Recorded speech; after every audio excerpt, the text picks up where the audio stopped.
If it'll go, there we go. Hello, hello. If you can hear me, do let me know. I would have deeply appreciate it because I don't ever trust this thing. I feel like the one time I'm going to is the one time that it's gonna just fail and explode in on itself and yada yada yada. So if you can hear us and see us and everything's working, please do say, I don't know, anything of any sort. Indicating as such in the chat. It would be very well appreciated. But we're here for another Wednesday stream, and we're going to be doing another elf god. This one is debatably even more difficult than the last one because Elgizor at least had, some sentences and such written about him, whereas today's topic, today's god is significantly more mysterious. Which is going to be an interesting challenge, but I think a fun one. Yeah, there's a drought or a famine of related material. Actually, there's not much out there. So so clever. Ha ha ha ha. But for those that are new around here for various reasons, because I'm trying to be better about this. Do want to say just thank you for joining us here on the Lorebeards podcast, whether you're watching or listening to it after the fact. I am Loremaster of Sotek, one of the traditional co-hosts that you'll find in the episodes, and I'm joined by two special guests for today. If they want to introduce themselves, why don't we start with the amazing and wonderful Lindsay Law? Hi, I'm the amazing and wonderful Lindsay Law. That you are. Warhammer 4th edition writer and Lawhammer actual play elf, and 1/5. Is there 5 of us? Yeah, 1/4, 1/4 of Rookery Publications. A member of the Elite Four, absolutely. The Elite Four. And we're also joined by Vera. If you want to introduce yourself to anyone that might not know you. Yeah, hi, I'm Vera. I also am a 4th edition writer for Warhammer Fantasy. I work on the Old World RPG. I work on video games and cartoons as a writer. I do lots of stuff. Great and excellent. I'm going to give myself here just a second to. Oh no, he's still not here. I've got food that is showing up literally right. I was hoping it would be here like a few minutes before, but no, it's showing up almost immediately after the show started. It's almost here, so I will step away for a moment once that's close. But we're not quite there yet. But hopefully everyone's been having a good week and enjoying themselves out there. We're almost to the end of September, thankfully. Where I live, summer is officially, finally over. And thank God. It's been, it feels like it's just dragged on and on and on and on and on this year. And Archmadeus, I'm sorry to hear that. I hope your house is okay. That's very unfortunate. I think is today the last day in where I am that there's more sunlight than darkness. So I'm thinking that it's like the equinox. No, I'm good, thank you. Do you know what? I was out for dinner with my day job work team, and I had Texas barbecue. So just FYI, yeah. I'm very curious how Texas barbecue holds up. Over there. I mean, I'm sure it was fine, to be honest. It didn't come all the way from Texas, to be fair. Well, they made it on site. Yeah. Otherwise, it would just be a pile of rot. Yeah, that would probably not be a good thing. It was good. It came with some kind of like gravy thing, which was really sweet, and some kind of like bean side. Probably like pork belly and brisket and stuff. It was good. And then I had candy like floss. So cream gravy and I imagine it was just baked beans, probably. It was like, but not like our baked beans, not like Heinz baked beans. It was like multiple kinds of beans, and they were spicy. Oh, okay. Well, that's but not really spicy. Okay, I don't even know what that would be then. If you say beans for barbecue, for us, it's usually just baked beans out of a can. That sounds good though. I'm envious. All I've had today is like 24 chicken nuggets at like a whole sit down thing of it. It wasn't a cream gravy to the person in the chat. It was like a rich, dark sort of, or maybe cream gravy is a different thing in America, but here cream gravy would have cream in it. It was just like, anyway, it doesn't really matter. Like, I mean, listen, we will have accomplished our goal if everyone leaves the stream hungry. That should be a core facet of it. But in any event, we'll go ahead and just grab any super chats that came in here early at the beginning, and then we'll check in on how everybody's week went, and then we'll get into intro and stuff as I grab my food. This is not in English, but it is aimed at Vera. It's Italian. It's Italian, right? If only Sage was here. Yeah, I think what he's saying is that there's a character by the name of Galjeet in their D&D campaign that I resemble, which is a bellissima coincidenza. So I'm glad to hear it. Yay! Well, thank you for that, Antonio. I'm glad they figured it out, because I think I recognized a whopping like 6 words in that. Maybe. Necromancer Cobalt, good to see you. Can't wait to learn about the lesser, skinnier version of the Great Maw, or would Estreuth be the god to connect the ogres and the elves diplomatically? I don't think the ogres would like him or her or it at all in the slightest. The ogres would probably very much despise Estreuth, whose name I've also been pronouncing wrong for so long, because for the longest time I kept convincing myself it was Estreuth. But no, it's Estreuth or Estreuth, one of those, which, to be fair, does sound slightly more elven. But I did the same thing. I did the same thing for a year. How are we saying it then? Estreuth. Yeah, sure, that works. To me, it just sounds like an Australian person announcing their surprise. But yeah, I don't think the ogres would want anything to do with this god. Especially, I mean, the Great Maw is not a god of... It's a god of hunger due to eternal hunger and gluttony, as opposed to a god of there is nothing. Like famine being like everything has been exhausted or ruined or vanished. He's also Estreuth also being not just a lord of famine, but also of drought as well. It's just like the end of resources. He's also the herald. Like, he's literally called the herald of drought and famine. And so you could say he's not actually a god of drought and famine. He heralds it. So you could argue that something comes before drought and famine, maybe feast and flood. That's very true. Like, so you could take a different view, and my, maybe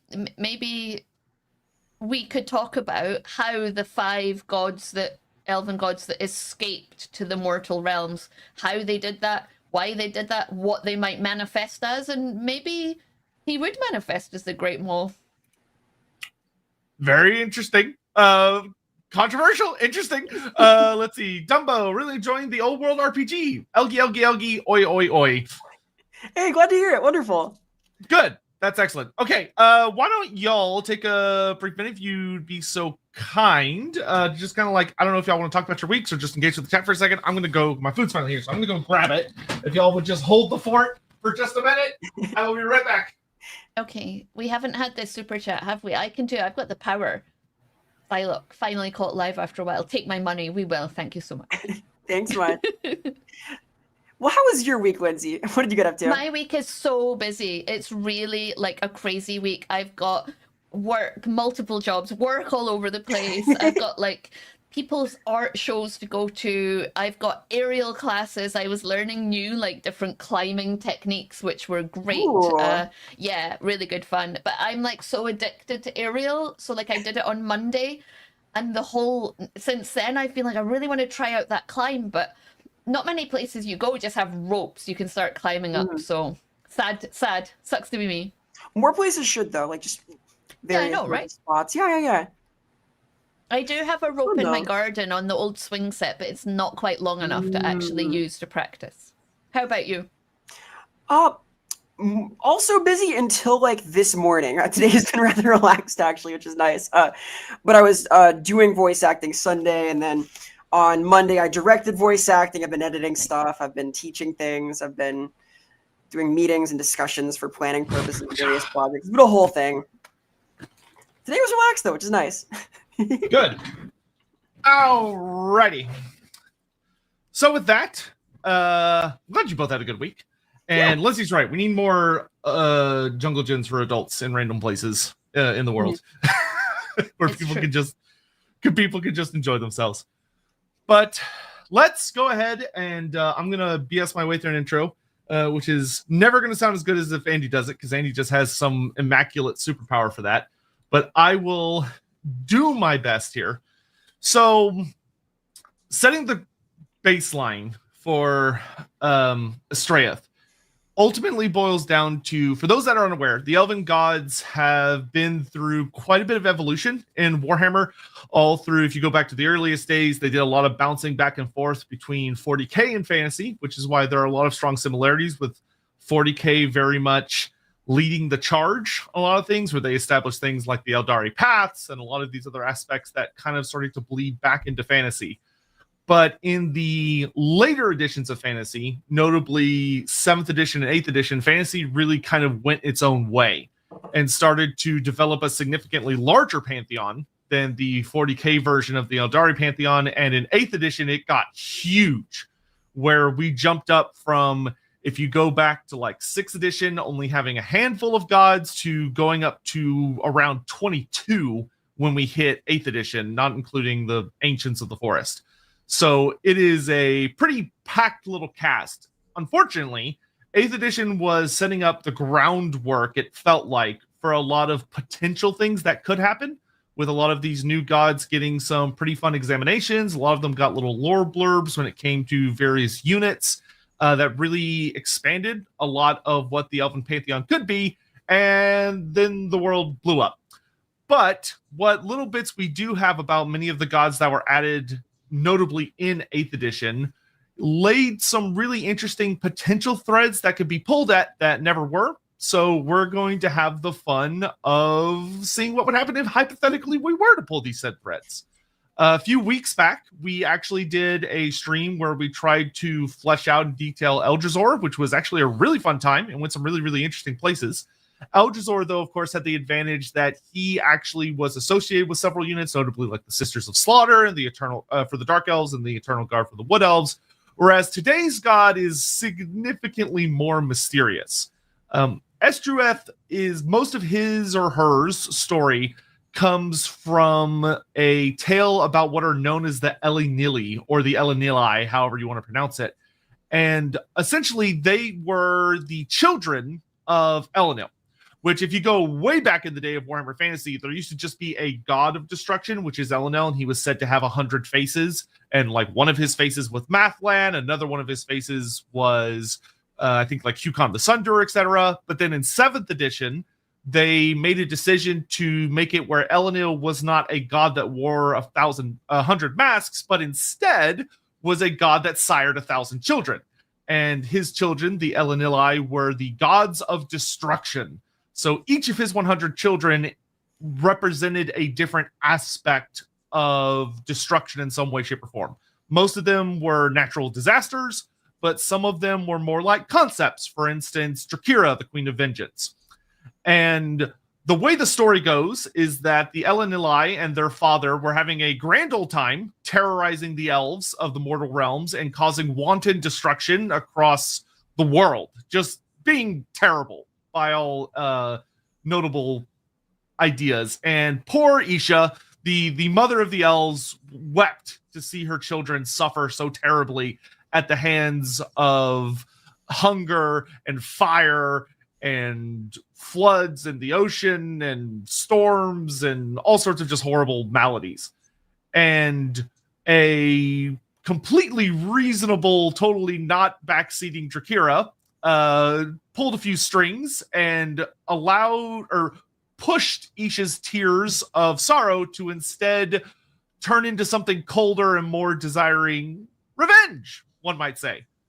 And Isha turns to Loek, the trickster god, and asks him to do something to help her children. So Loek does what he does best, and he plays a trick on Elinil, their great father and the god of destruction, where Loek basically goes to him and does little whispers to play on Elinil's paranoia that his 100 children might gang up against him and seek to destroy him. So in order to get ahead of it, he goes on a big rampage and tries to destroy all of his children.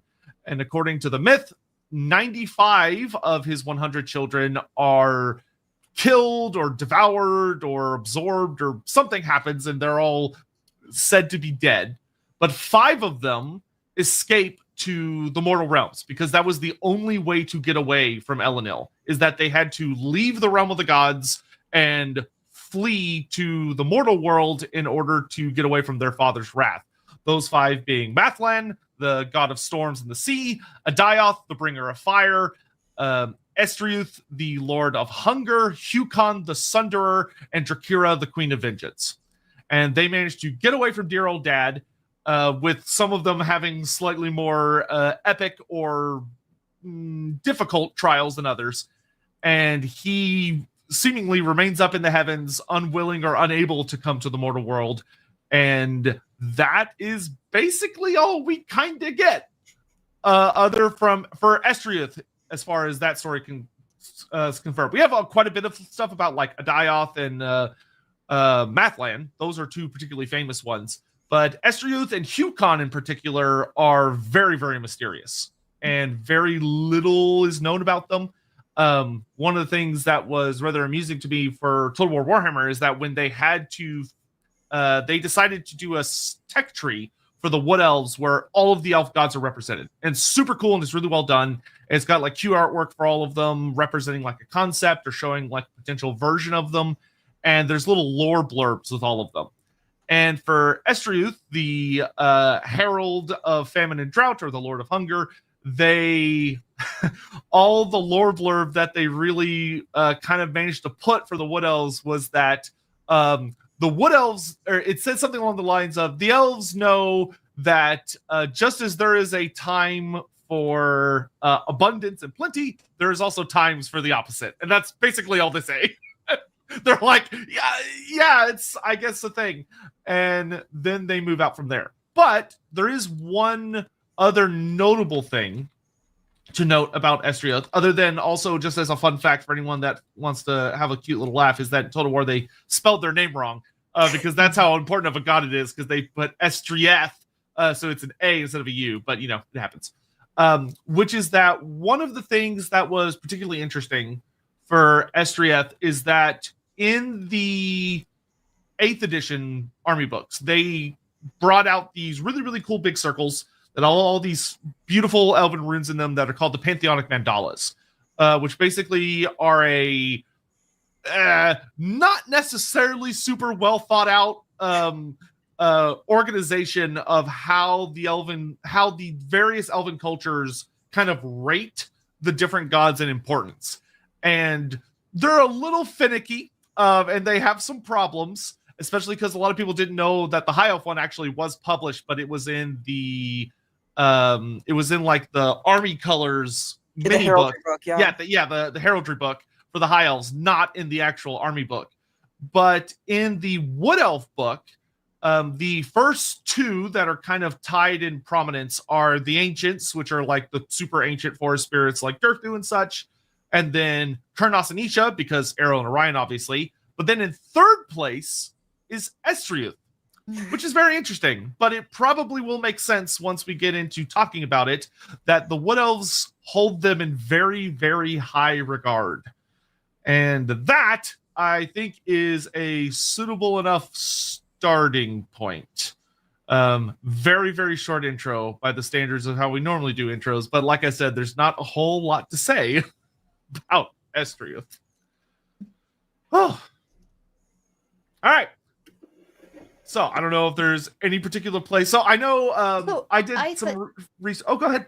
I was going to say, I think there are some questions to answer about Estreuth. So we know that Elenil is the father of the 5, the famous 5 who escaped. But who's the mother?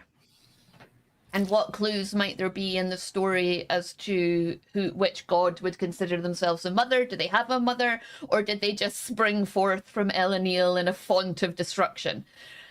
The other question that I have is, are the Elenili and Elenil like a little hint that before the old ones come and kind of elevate the elves, that the elves pantheon developed in kind of an anthropologically familiar way to us, in the way that human pantheons have developed over time, and that is trying to explain the natural world. So I think it's quite interesting that there are echoes in the Elenil kind of story about him killing his children, consuming them, that kind of like are similar to some of the stuff we know from the human world. I think that's quite interesting, and I do wonder whether maybe they're so important in the Wood Elf pantheon as an echo of that, because they were an earlier, the destructive gods were an earlier set of gods in the kind of racial memory of the elves. And then my third question is, how do they get to the mortal realm when, you know, we hear that only Ladriel is here? Well, that's clearly not true, because those 5 are here. How did they get here, and how do they manifest now they are here? Like, what makes them different? There's an exception being made for Ladriel, but they're also here, and they seem to kind of snuck here. Did they come after her? Did they come before her? You know, she whisked one of them away, which we'll get to. Adayoth, did she do it for all of them? Is that why they're here? So there's loads of questions that the lore that we have, not so much about Estreuth, but about the other ones, prompt with me. And then the final question is, for me, which I've already mentioned, he's the herald of drought and famine, called the Lord of Hunger, but he's not actually necessarily the one that did it all. And is that what they all were? Were they all the heralds of their father, kind of like the Silver Surfer or something like that, where they're the ones that come to warn the elves, to say our father is coming, and in this time he's coming in the guise of the strongest seas. You should run, you should seek high ground. So those are my thoughts. I've got more, but they're more controversial. Okay, I love those.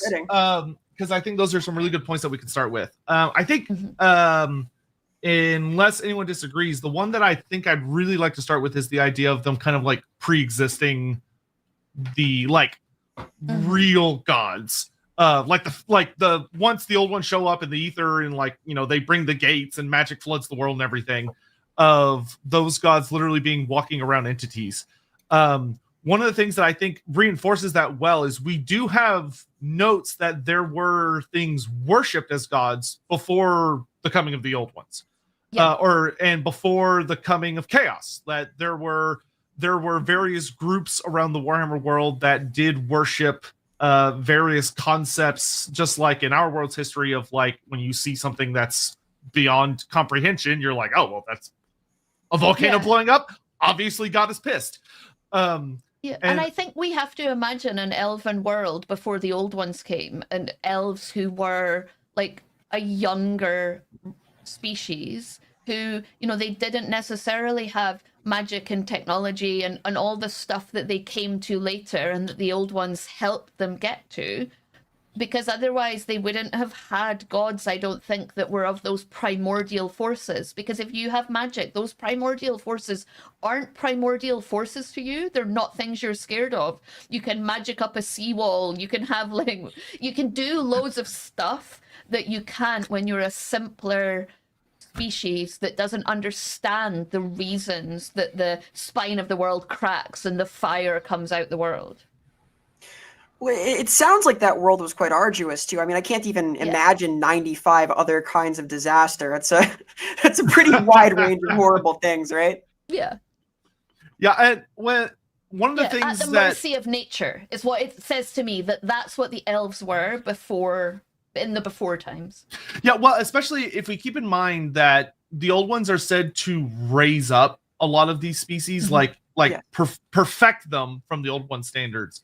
But there's always kind of been that implication that a lot of them may not, like, they might very well not have just been like animals, but like fully sentient, already sapient species of their own that lived in other parts of the world and had developed kind of naturally of that. We know there was warm-blooded life. There were things like the Sky Titans predating the old ones, which are humanoid, even though they're absolutely titanic. And there's a bunch of like lost civilizations all over the world that have collapsed and been left in the dust. And one of the things that would be interesting for the elves in particular is that we know that when the old ones came, they gave them Ulthuan as a paradise, which means that before the old ones came, the precursors to the elves didn't have paradise. They were just out in that awful garbage where most of the world is a big set of ice sheets with an equatorial band, and it's awful. Like it's dragons and dragon ogres and giant insect monsters and the megalodons of the deep and all these other horrible things. And I agree very much with Lindsay that I think there could be a really strong argument that in some ways it's almost like a cultural PTSD of what times were like before the arrival of the old ones that has, through like just cultural memory and word of mouth, passed down throughout the ages. And of course, with the coming of like the ether and the gods, these entities could have very well evolved into being real.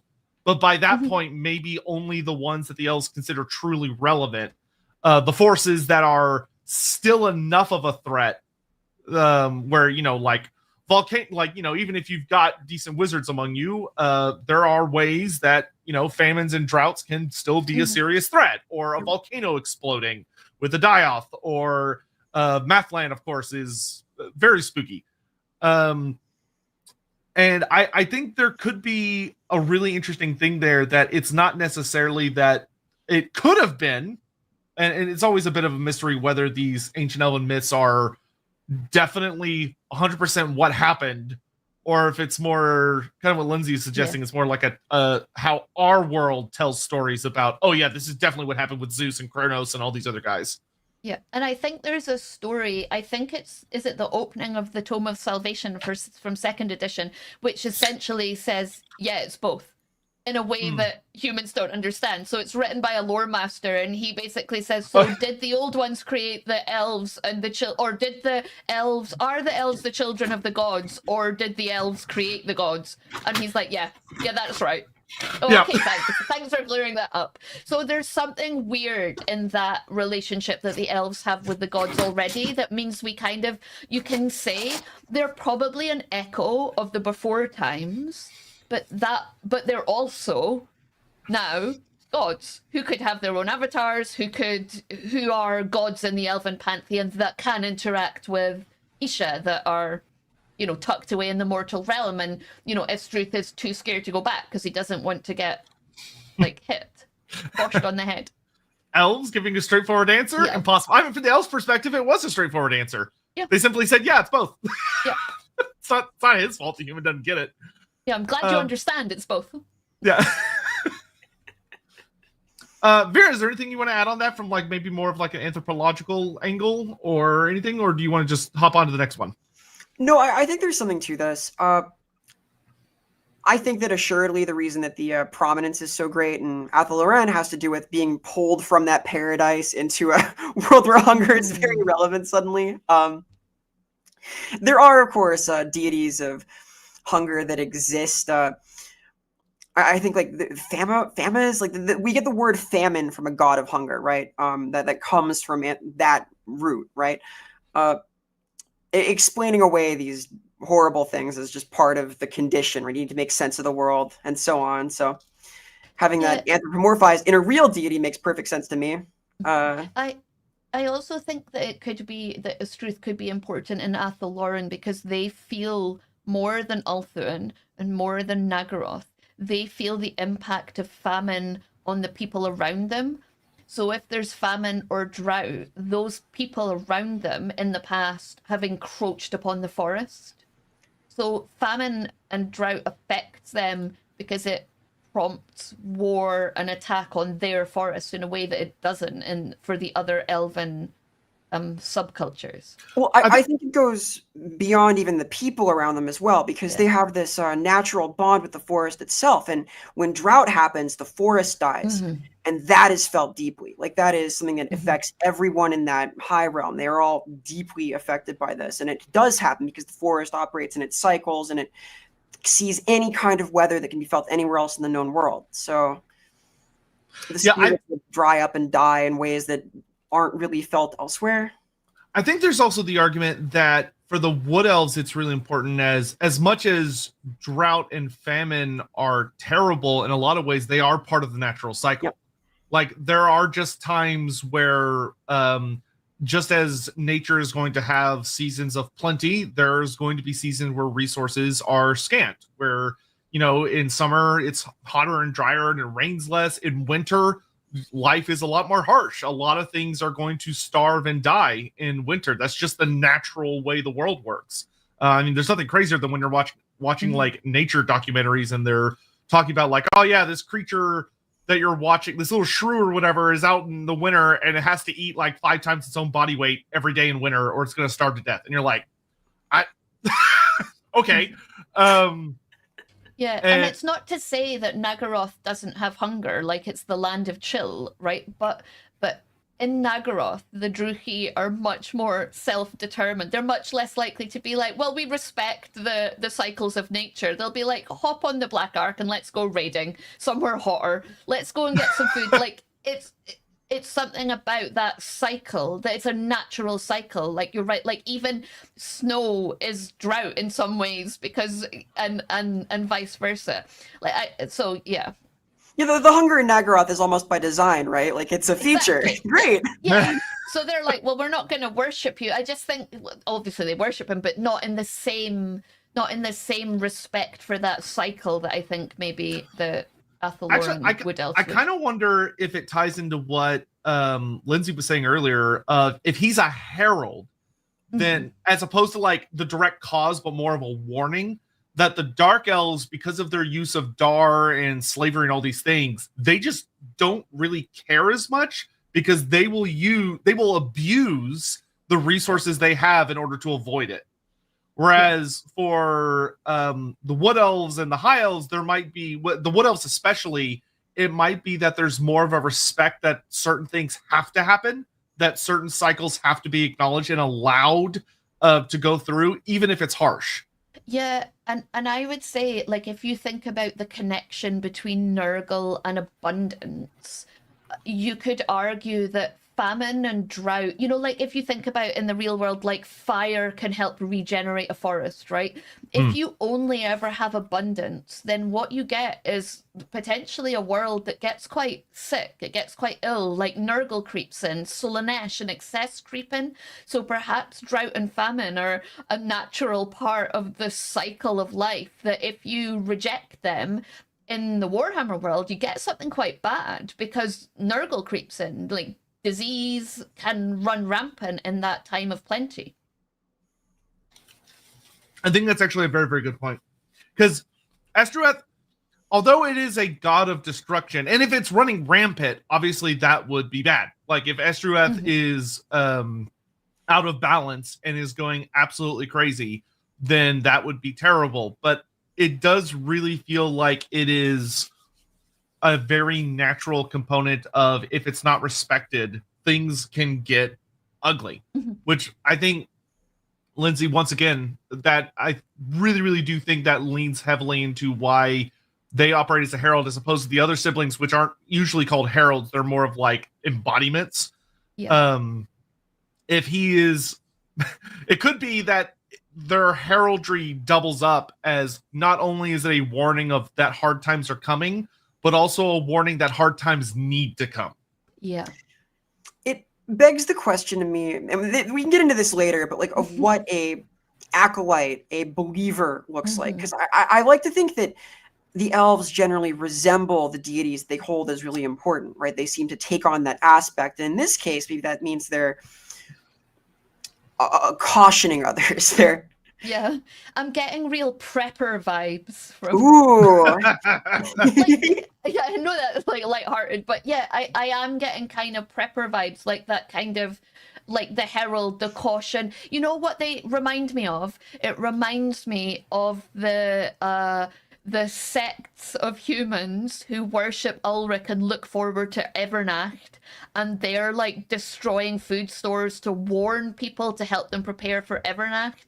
So you could see like an echo of that in the elven. So is it preppers or is it people who are constantly destroying stuff? Sort of a eco. Yeah. Terrorist.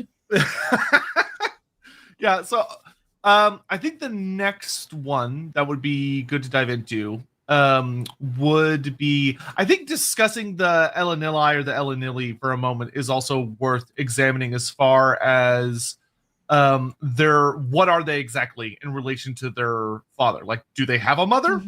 Of like, because hypothetically Elenil could have had his 100 children with 100 different mothers, or they could also just not have mothers and just be split from him. It's a bit of a messy story in the sense that it quite literally evolves from 6th edition to 7th of being a god who simply has different guises and faces to now it's a god that has children. That way they could tie in the whole story where he kind of goes on that Kronos like rampage. And I don't know which one would work better, to be honest. Like, I have a hard time imagining who would be the mother of so many. Because I can't think of someone in the Elven Pantheon that kind of has that natural, like, unless maybe it was the only one I could think of maybe would be Aerith Kial, of that she, like, we know that she has a son, but we don't know who the son of her or the father of her son is. And she is she kind of has that Mother of Monsters vibe in a lot of ways. Because she is absolutely terrifying.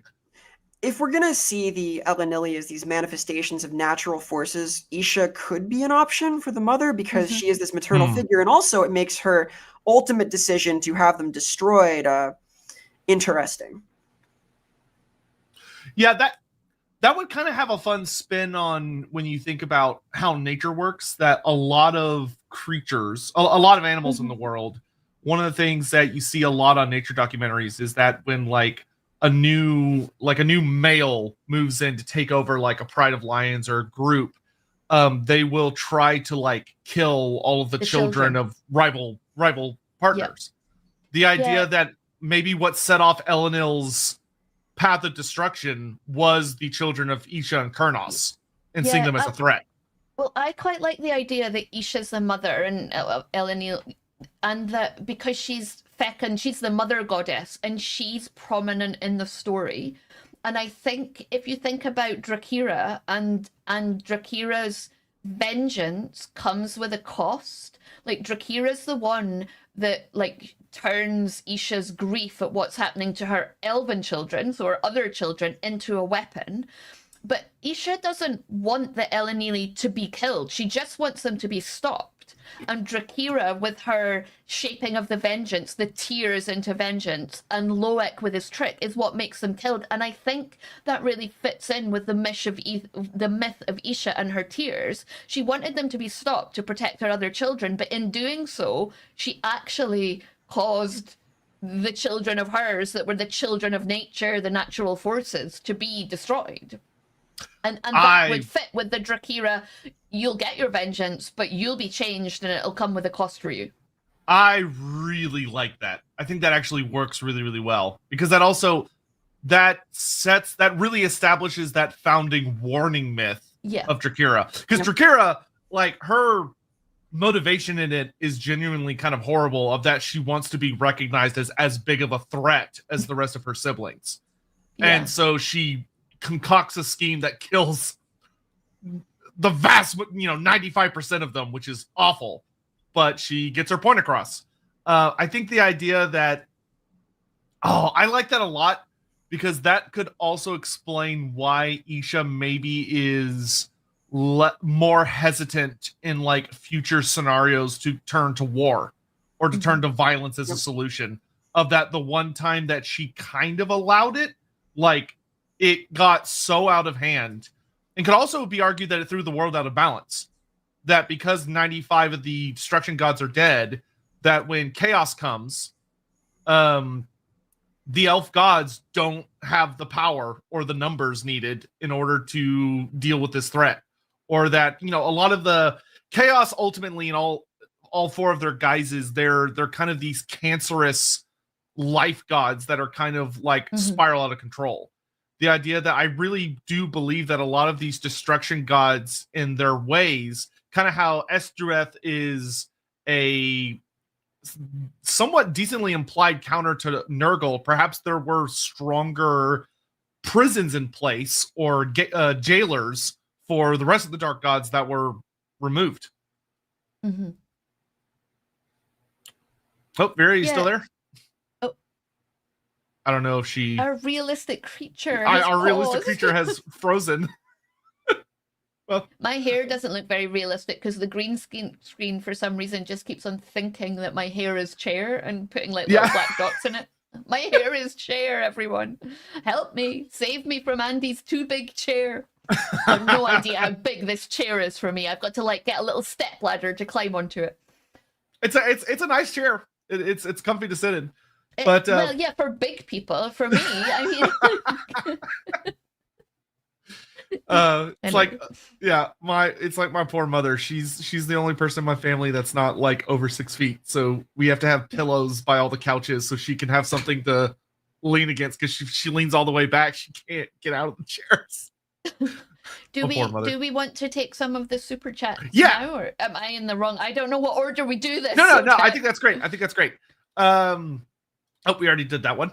Antonio Ranza, I have a beer, even if you're making me hungry. Maledizione. No, I think it's maledizione. I Damn think it. 2 Z's become it, but I could be wrong. My Italian's not amazing. Vera is experiencing a temporary internet drought. We'll be back hopefully shortly. Okay. Aliflux, how much to get the crew on the Fanon judging stream for my 30+ page God essays? I'm going to be honest, we won't read it. If it's that long, we're not going to read it. Go to the Lorebeards channel and subscribe so we can put Sotek in the dunk tank or whatever the goal is. Yeah, I mean, we would appreciate as many subs and stuff as possible over on the Lorebeards channel. Do appreciate everyone who's done that. Right now, we are more on the goal of just getting people to watch as much as possible and get to the required amount of watch hours that we will then be able to monetize the channel, which will be really nice and be able to help with the coming steps, which is really exciting. But that being said, I know that we are going to do the Fanon judging stream not this Saturday, but the following Saturday. It'll probably be just me and Andy, but I don't know if there's enough. Fanon? What? I don't. This is new to me. Is this canon but fans? Fanon. So what? Yeah. So what we're going to be basically doing as part of like a thanks for all the support and stuff is that people will be able to. I'm going to set up a Google submission doc form where people can like throw out their own personal headcanons and fan theories, and me and Andy will just talk about like they'll be able to note if they want us to take a more serious like, oh, this is how we genuinely feel about it, and here's like feedback and stuff, or if they want us to like kind of like haha, and this is like insane, and like talk about why all the reasons that, oh my god, this is all the reasons this wouldn't work. That way they can kind of have the vibe they want. But that is something I'm working on. Also, hello Sage, hope you're doing well. Hi, always hey, good to see you. Sage, tell us about the Italian. Maledizione, is that right? Are we saying it right? Yeah, I definitely said it wrong. I know that. Donna Man, if Estreuth is the Herald of Drought and Fanon, is it possible they actually are a protector against those things as he warns people in advance? I would say it's certainly possible. It's interesting. So being one of the Elenili or Elenili implies that Estreuth is a destructive force, but that could also be that Vera's returned. Hooray! Hi. Hooray! I was not warned about the internet drought. Sorry. No heralding for you. No herald. This is why he's important. You got to make your offerings. I think there could be definitely a story told about if you want to run with the idea that Estreuth is the herald in the sense that he's not the direct cause, but instead a warning. I think there is a story of how do you make that into a destructive god that's useful but also feared at the same time. And one of the ways that I think it could work is it could kind of be almost more of a Drakira situation, where if proper offerings or proper acknowledgement is not paid, then he doesn't warn you. That like his warning is a gift, but it's also kind of a backhanded gift, because if you know it's coming, you could prepare for it, but it's not going to stop it. Like you can't stop the drought. You cannot stop famine. You could prepare for it. So it could be that he's a destructive god still in the sense that it's going to happen. And, you know, if you've watched in Kanto, right? The whole idea of Bruno, everybody thinks he's awful because he warns of what's going to happen, even though he's not actually causing it, but he's just giving you a warning, but everyone blames him anyway. Estreuth could be something kind of similar. Yeah. I honestly, I'm just totally getting Prepper vibes. It reminds me of the Joseph in his amazing Technicolor Dreamcoat, which I was in once when I was like 10. The whole dreams that Joseph has, that he tells the Pharaoh, and he sees like the thin cows and the fat cows, and as a result they like stock up on the food, and they because they have like 7 years of good crops and then 7 years of bad crops, but because he's been told about that, he's prepared. Pharaoh's prepared, and the rest of the people in the musical are not. I get all my biblical advice from musicals, as we all should. We all should. Yeah, absolutely. Why go to Bible school when you can go to Jesus Christ Superstar? Anyway, sorry, carry on. Oh yeah, 100%. If I could pull from a different, equally important canon to the Bible, in Pokemon, there's a creature known as Absol, which is the Herald of Disaster. It shows up when bad things are going to happen and no one likes them because they're creepy, but they don't mean any harm. They warn of like earthquakes and other horrible things that are going to happen in advance that are misunderstood. Or like Mothman, the very important American icon. I think also, I do think we keep on coming back to the, like, famines can be caused by things like locusts and plagues of locusts. And I do, like, I keep on coming back to this Estreuth Nurgle connection. Does Estreuth warn against Nurgle? Does he particularly hate Nurgle? Does Nurgle hate Estreuth? Like, is there some level of like particular antithesis that those two have against each other? I would have to imagine that Nurgle despises Estreuth, because Nurgle is life in utter abundance. Yeah. Like there is so much overwhelming amounts of life that it's a claustrophobic mess of rot, rebirth, and like it's never ending. It's whereas Estreuth would literally be a herald of death. He is a herald of the end of life for a temporary time, because things will become constrained and tight, but there will be elements that survive and then they begin anew. Sure, but Nurgle is also a god of despair, right? And insofar as this sort of famine and drought is part of a renewal, a cycle of renewal, Nurgle is also a god of cycles.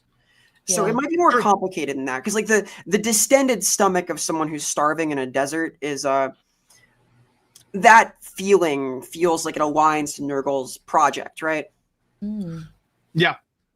There's a good point there. I think there would be an interesting examination of like, well, Nurgle, as we all know, is like ultimately a perversion of the cycle as opposed to like a true upholder of it, which is why like the Wood Elves find him so particularly distasteful. So I think there would definitely be a story there of it would definitely be one of the avenues by which Nurgle, I think Estreuth or Cultists of Estreuth would be potentially vulnerable or have a particular animosity with Nurgle because they're so closely aligned almost in a sense of that, where if Estreuth is a protector of a natural cycle, Nurgle is a perversion of that cycle, it would be very easy for people to mix up the two. In universe, or that Estreuth's designs could lead to people embracing despair and calling out to Nurgle because they're starving, because there's famine. Well, even warning someone of famine can foment that, right? This anticipation of hard times that are guaranteed to come can lead you into the clutches of chaos, right? Yeah, so I definitely think there would be like a story or saga there, especially if Estreuth's a god very much about warnings as opposed to active action. I very much feel that he would probably be much more along the lines of something that doesn't take, where Nurgle is more of like a response or a reaction a lot of the time, something that or something that like foments.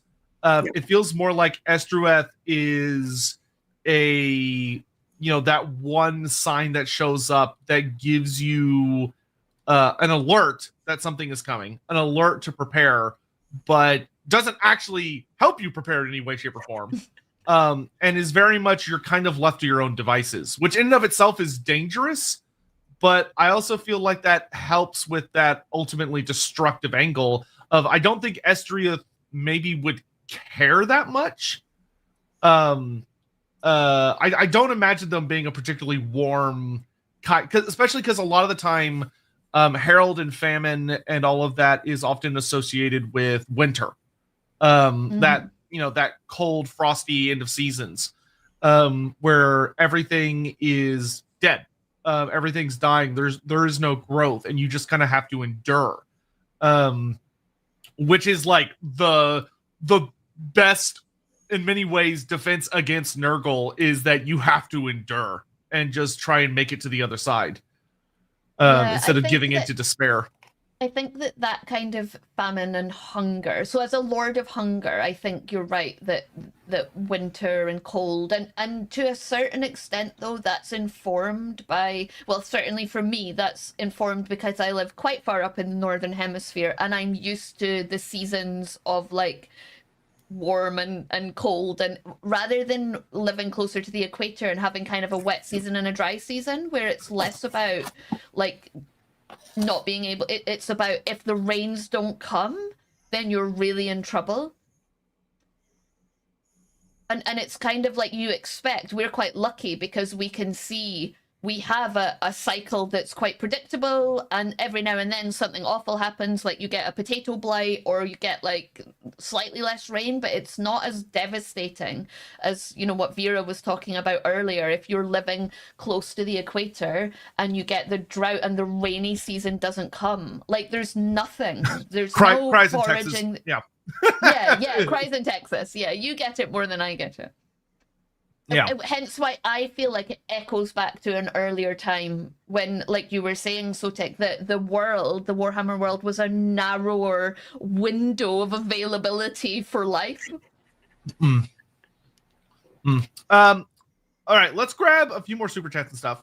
And then I think from there, I'd like to dive into kind of the aspect of Estreuth coming to the mortal realms and what all that story implies and where they could be and all that stuff.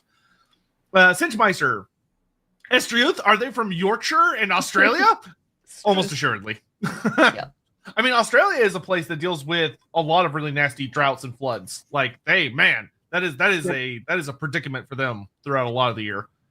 Ricky Chapman, we could see Estreuth being heavily anti-Nurgle, famine, and drought, ruining his growing plagues. Yeah. Yeah.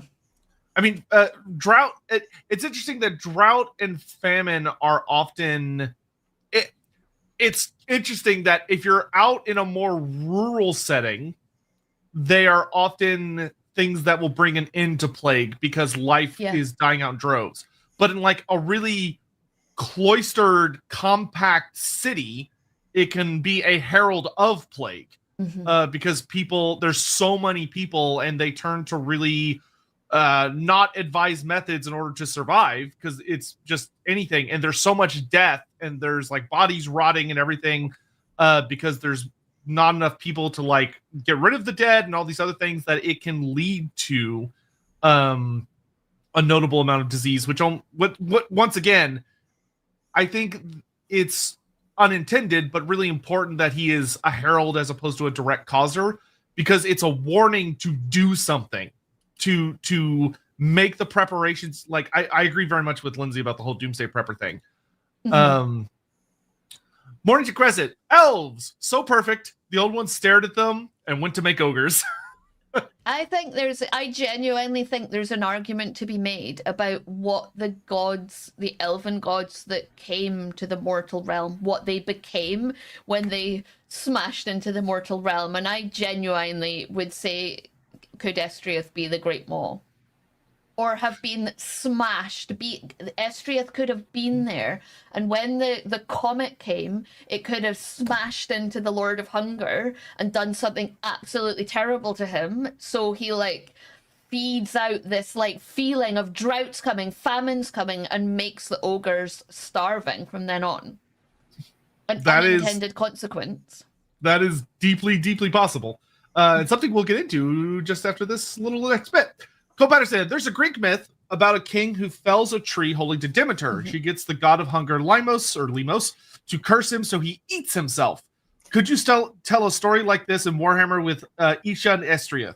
Yeah, very easily, I think. Yes, Lemos is the Greek name for the Roman god Fames, who I was talking about earlier, the one who inspired the word famine. Ah, okay, gotcha. Then, yeah. Do you know what you could actually tie that into? You could tie this into Isha and Loek's trick. So the trick that Loek plays on Elenil is to make him so hungry that, or to think, like, basically to eat his children. Because he sees them as part of himself. They're heralds of the things he brings anyway, and so he's just like consuming them back in. So you certainly could have that, some aspect of that with Isha, Loek, and Elenil and Estreuth. That could work really well, especially because Elenil, although he's not directly stated anywhere to be dead, he very much comes off as a not active force in the world anymore. Like, he's very rarely spoken about, and almost kind of he feels very Chronos-y, as in like he's contained somewhere or has died. And the idea that he could have very well eaten himself to death in an attempt to like reconstitute all the aspects of destruction would be interesting. There is perhaps an angle here where the surviving children are those who plotted against their father. Yeah, it could be. Yeah, like the ones that maybe tried to stand by him didn't end so well. No, he didn't want any of that at that point. Yeah, and that actually could work well, because we know Drakira was doing her own thing of trying to make her own rising star, and Adaya full on fights him. Yep. The god of fire attempts to fight Elenil, and boy, does he get his ass whooped. There's motive. I think there's a source where there's some confusion over whether Mathlan is an aspect of Elenil that's worshipped by the elves, or whether Mathlan's separate. So in some tales, Mathlan is separate, and in others, Mathlan's just an aspect. So there's definitely confusion over the boundaries between Elenil and the children. Yep. Charles CK, are Elenili still very active in the now, even if they're still in the mortal realms, or sleepy time or sealed off or whatnot due to low magic? Well, Mathlan is ridiculously active. He's a busy boy, and Adayoth is also said to be fairly busy. There's many myths that he's he's beneath the volcanoes, and whenever a volcano erupts, it's him getting angry because he's trying to forge a sword capable of killing his father. And he's a horrible smith.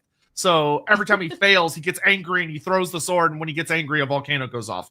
So but they're not active in their entities like Ariel and Orion walking around the world. Like, true. That's active in the sense of the sea is bad and sometimes sinks your ships, and Mathlan's angry, and volcanoes gun a volcano. Yeah, Mathlan is the only one that I would say has any, and maybe Drakira. Those two seem to be reliably active in that they have like active heralds and like people that are their avatars. The other three are pretty, not as much. Avani DK, and I actually agree with Lindsay about Estreuth may be in the world, but not how we would expect them to be. I have a slightly different thing that I think he might have turned into.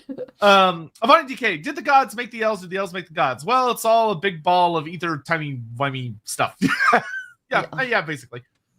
Amadeus, I connected the two dots meme. So Elenil is described as a mad god of destruction bent on devouring all his children. We're not sure of devouring. It just simply says that he attacked and killed his children. The only one who survived are on the mortal plane. You know, the only character driven by devouring gods, Morgur. It fits given what immeasurable dark spirit behind Morgur of disorder and chaos. In fact, Morgur could be a forced avatar. Elenil madly pushing through reality through the first living soul he finds. What do you think? That is not a terrible idea, actually. I like this in conjunction with the idea that Isha was the parent of the Elenili, because then this does drive to devour her avatar. Kind of, it ties a nice bow on things, right? Yeah, that could work really well. Man, that would be really sinister if that was the case. Because Morgur is very much a god of chaos. And the idea that Loic's trick may have been so unintentionally brutally effective that it causes Elendil to just fall. Like Elendil doesn't just rampage across his children, but that he falls and warps and debases into what Morgur is. He turns into like a god less of destruction in the sense of like destroying matter, but more of a god of destruction in the sense that he becomes a god of almost ruination and mutation. It can work. It's I think there are a little parts of it that would have to be massaged a little bit, but I definitely think that is a story you could absolutely argue after like just tweaking various bits. And Vera's right. It also would make Morgur's obsession with Athel Loren trying to get to Ariel in particular like notably more dramatic, which is great. We love drama. Super Orlok. Maybe they're a sort of I assume you mean Pazuzu, like deity in the modern Warhammer world for the Wood Elves. He is horrible, but he wards away malicious entities. And unless Pazu is something that I am not familiar with. I'm familiar with Pazuzu, but I'm not familiar with Pazu. Well, Pazuzu was also a god of drought, so yeah. So so I would say that very well could be the case, and that's something I personally would agree with, because I think as a destruction god, Estreuth should be not well liked, or should be feared. He should be a feared god, that people pay respect to, not necessarily because they love or like him or her, but because that they are terrifying, and if you don't make proper offerings or proper acknowledgement, that they are just things get bad because you no longer have that warning system in place. Aeromob, primordial force of nature, banished by having a tasty treat. Yeah. Amadeus, given how accurately the elven nature feels the winds of magic, would his faith/omen place an importance of the vortex and the years between the end times? Oh, okay. So you're saying that instead of it being famine and drought necessarily in the sense of just food and water, but also a magical sense of a famine of magic. Yeah, that's interesting. Yeah, there's something there. That would be really interesting, because that would because I mean, for the elves, it would be important for them to know if there is an era coming where magic is going to be particularly weak, because that would be disastrous for the elves, and that can't happen. Like the winds of magic, there are times where it dies down. Yeah, although arguably they're in that famine right now, right? Because of the vortex. So yeah, I always like to go and look at the other subcultures too. So we've talked a little bit about the Wood Elves. We haven't talked much about the High Elves, and we haven't really talked about the God, their name just went out of my head, the Druchii. But maybe there's an element of their worship that's about smashing that vortex and getting rid of that famine of magic. Ooh, that's a really interesting idea for the Dark Elves. Yeah. In particular. Yeah, so they worship him in a different way. They've got different, he thought, along with some of the elves that thought it was a bad idea to do the vortex, because he's in the Kithrai, right? So he's in the underworld gods. So that could be really interesting. Like the idea that he warned the elves that they shouldn't do this. That they shouldn't do it. That he was a herald of famine. This is going to be a famine. And maybe some people who followed Estreuth were like, no, we have to do it. So we have to starve out the chaos gods by having this famine of magic. And some people were like, no, we absolutely shouldn't starve out the chaos gods. We're starving ourselves, not them. And so you could have had his followers on both sides of that divide arguing with each other about what the right kind of famine was. Well, I see this dichotomy then between these worshippers who are more militant, perhaps more motivated to end and prevent famine actively, and the sort that wants to endure, like almost these sort of fasting style of follower, that kind of worship, which is more the high elven range, I think. Like I get this image there that your Aesir worshipper of Estreuth would see some kind of beauty in perhaps denial, in that kind of pensive acceptance of sometimes having we'll live lacking. aesthetically. Yeah, just thematically it feels kind of right, because high elven society for the most part does not have a lot of want anymore. It's sort of forgotten these lessons. Well, they've stayed in paradise. Yep. Yeah, and it would be interesting if, going back to what your question earlier, Vera, about like what do the followers look like, that the followers do look different in the different subcultures of elves, but specifically in Ulthuan, they look like aesthetic, like monks, nuns type people who do cut themselves off from that paradise and allow themselves to be almost starved of the idea of like things, like trying to attain a form of like enlightenment following his path and just not eating or drinking for months or years. Because arguably some followers of Loek are kind of mendicant. They sort of get by as entertainers and they beg guest right and things. We've seen this like Belgeddon and so on in some of the books, but they're not denying themselves, right? Yeah. They don't think that that's a virtue. That's like what they're having to do, but they're not like, we're doing this to spiritually better ourselves. Yeah, one of the things that I think could lean really well into the idea, especially if there being this really, I think that would actually be a really unique story, especially around the Sundering of that it started back with the Vortex, where Estreuth maybe simply made a proclamation.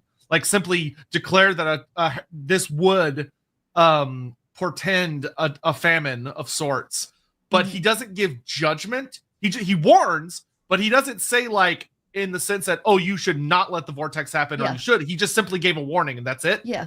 And there's this falling out of what did he mean by that? Is he saying we shouldn't do it or that we should do it?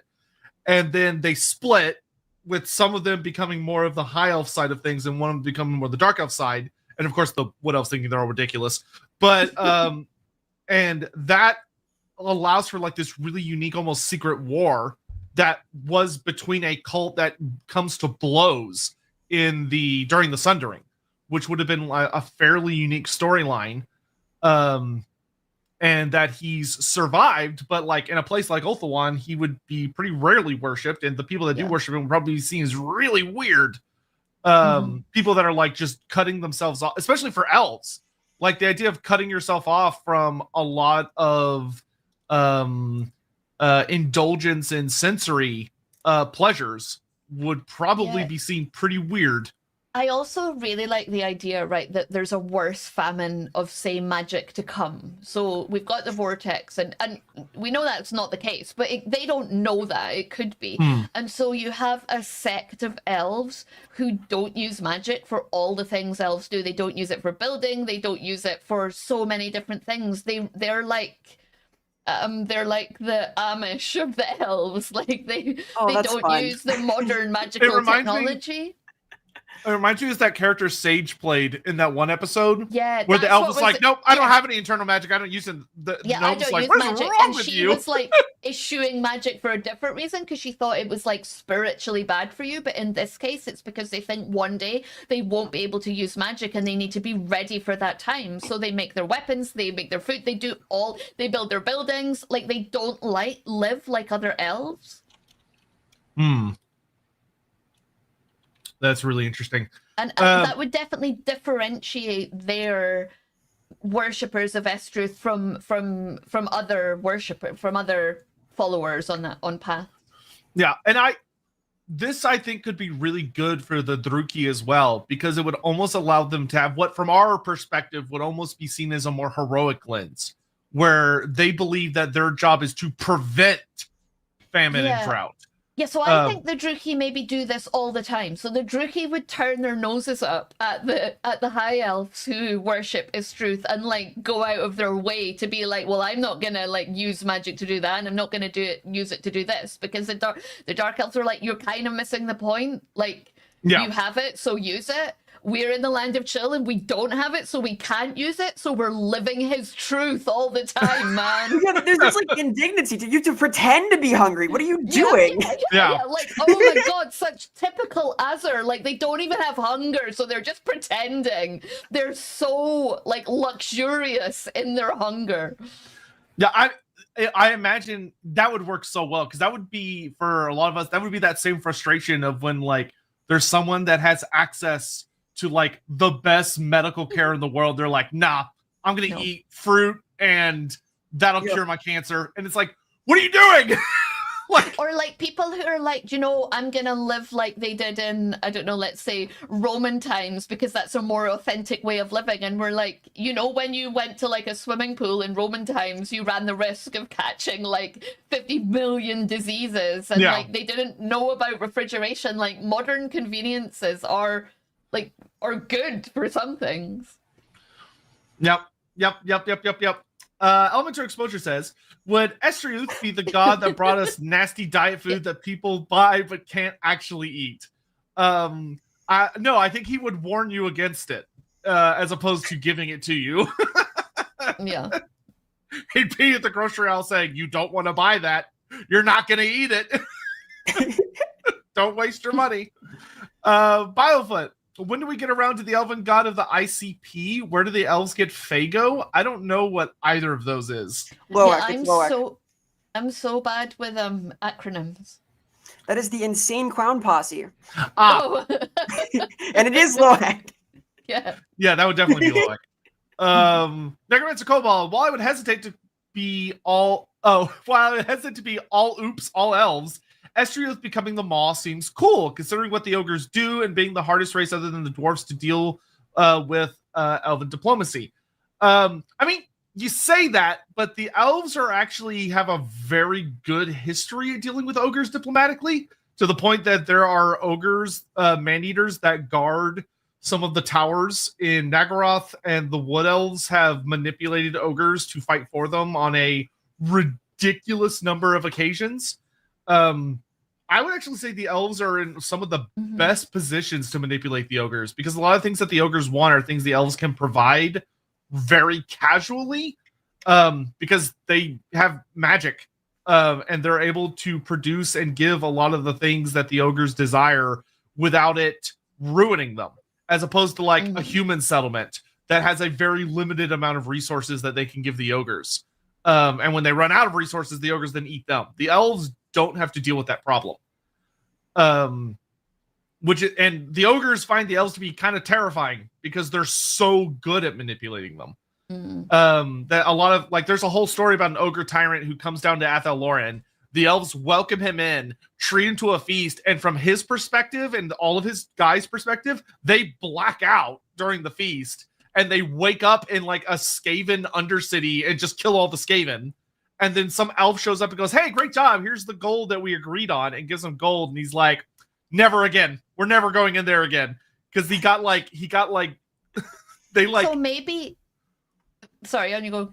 Oh, I was gonna say they put like a date rape drug in his food to like get him to agree to a contract without him remembering it. Well, but maybe that's when you would bring out your worshippers, your followers of Estreuth, because you need somebody who understands hunger. Like, if you're gonna deal with the ogres, you know, to do diplomacy, you kind of need to have some sort of understanding of what the other side want and how they feel. So maybe that's why they're good at it, because they have a bunch of people who really deeply understand the true hunger at the heart of an ogre's stomach. Well, and maybe if you approach them in a time of hunger, the guy who said never again might be persuaded to once more. Very true. Yeah. Very true.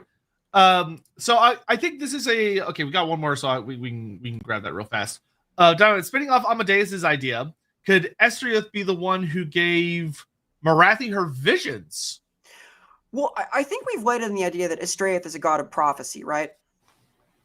a predictor of sorts within even a limited range. Yes. Someone who sees what is to come. Yeah, or someone else tells him and he heralds. To me, a herald is someone who announces things on behalf of someone else. Yeah. So I think it's not so much that Estreuth gave Morathi her visions. It would be that someone else sees the future and Estreuth, when it's in his domain, announces it.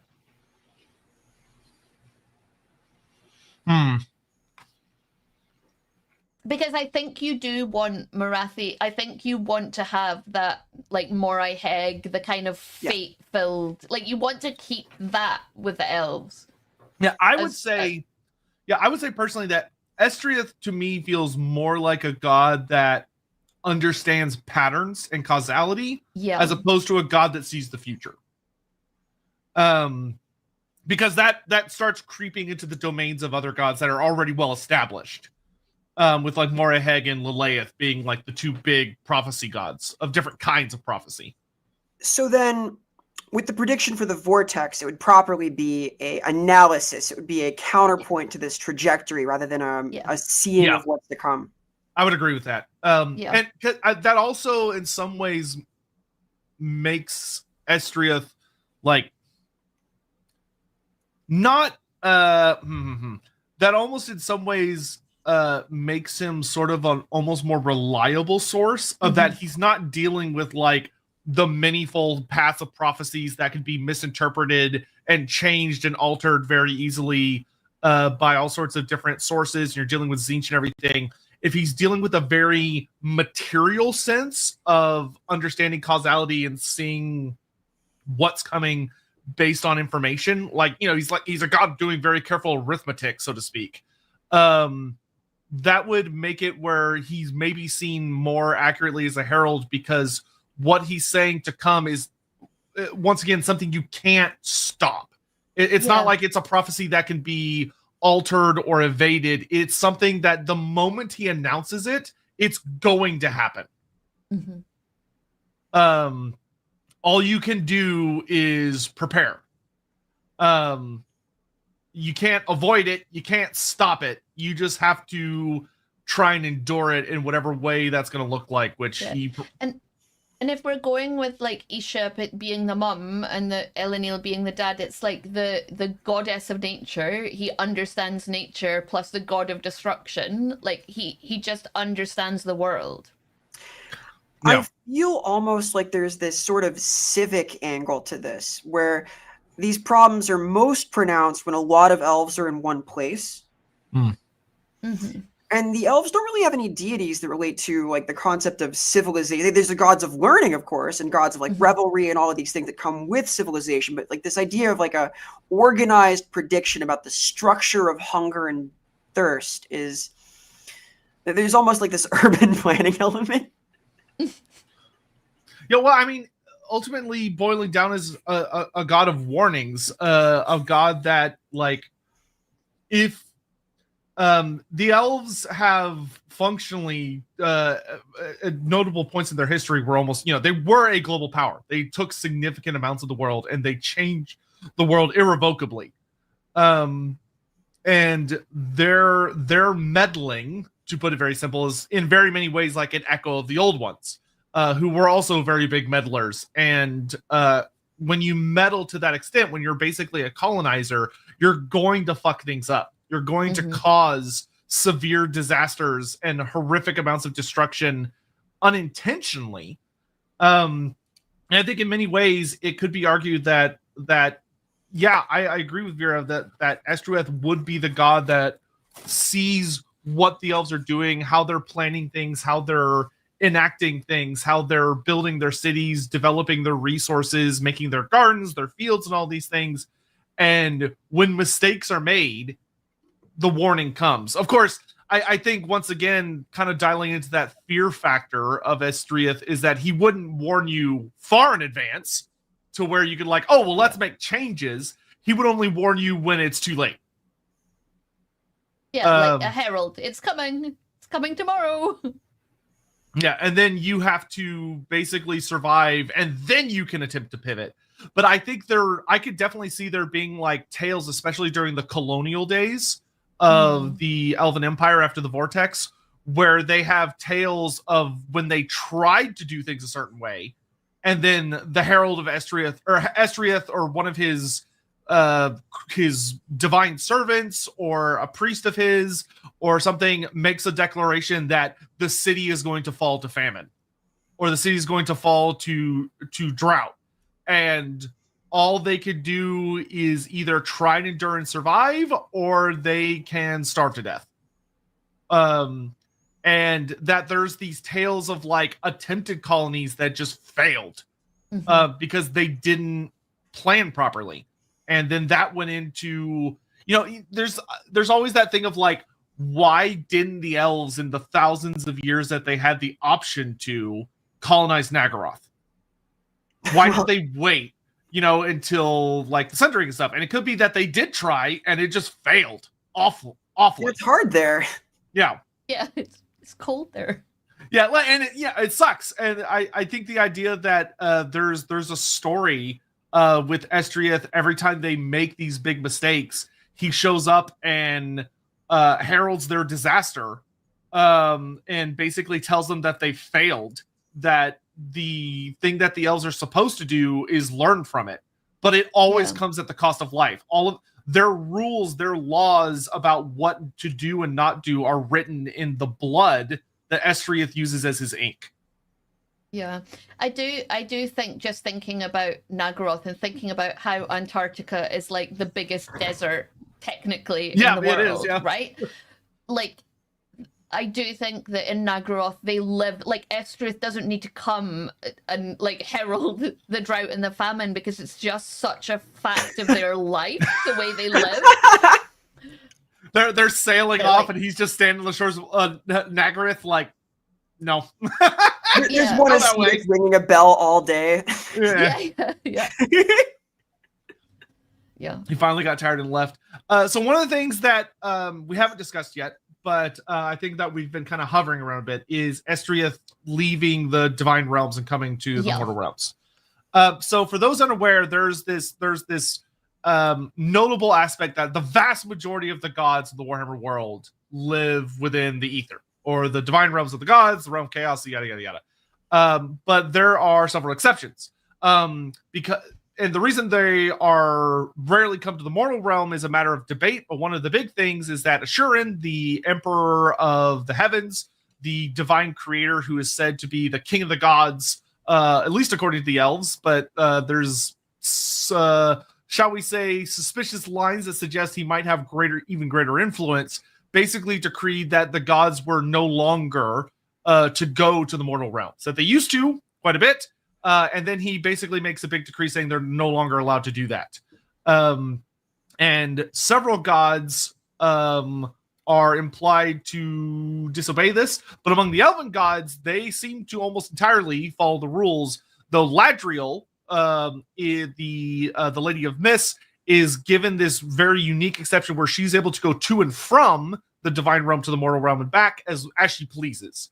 The reason why is not explained in the core text, because unfortunately there was supposed to be an expanded text we were supposed to get explaining why. That was really cool, and it didn't get released.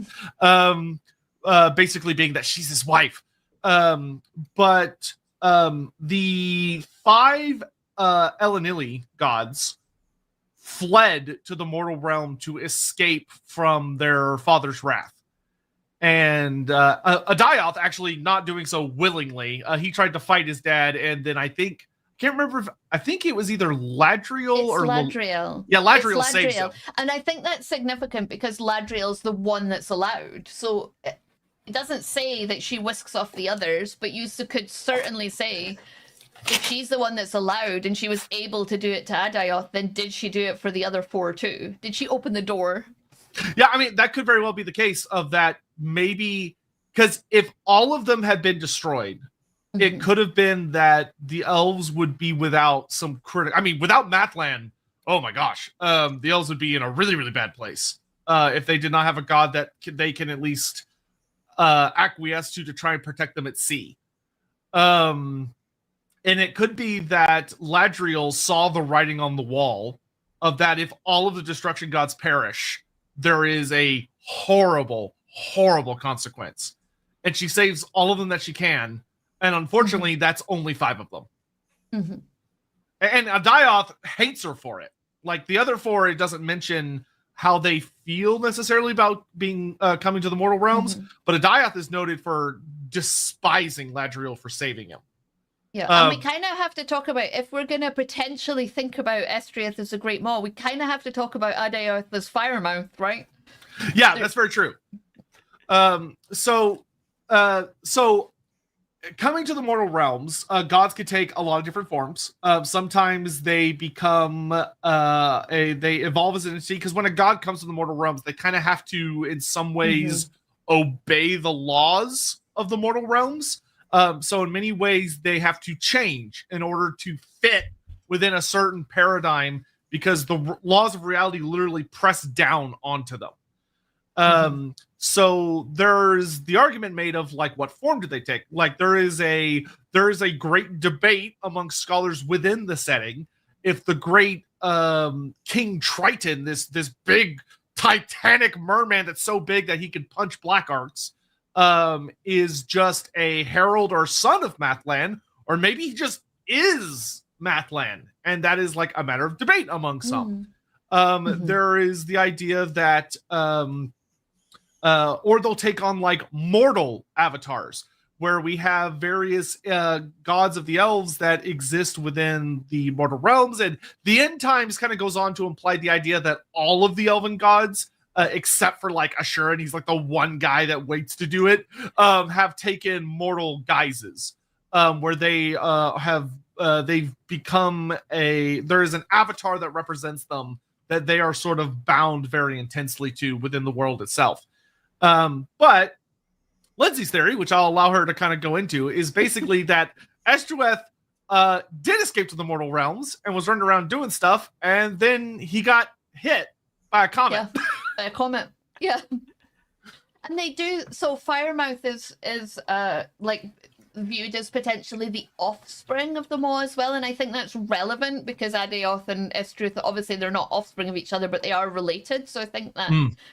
But, I mean, I quite like the idea that all 5 of them came and they took some sort of form, something physical that you could identify in the world. And in poor Estreuth's case, then the Cathayans called that comet down, and it literally, bad luck, he happened to be in the middle of that land and get hit with it, and it caused something terrible to happen, and that feeling of famine and hunger to spill out from him into the ogres.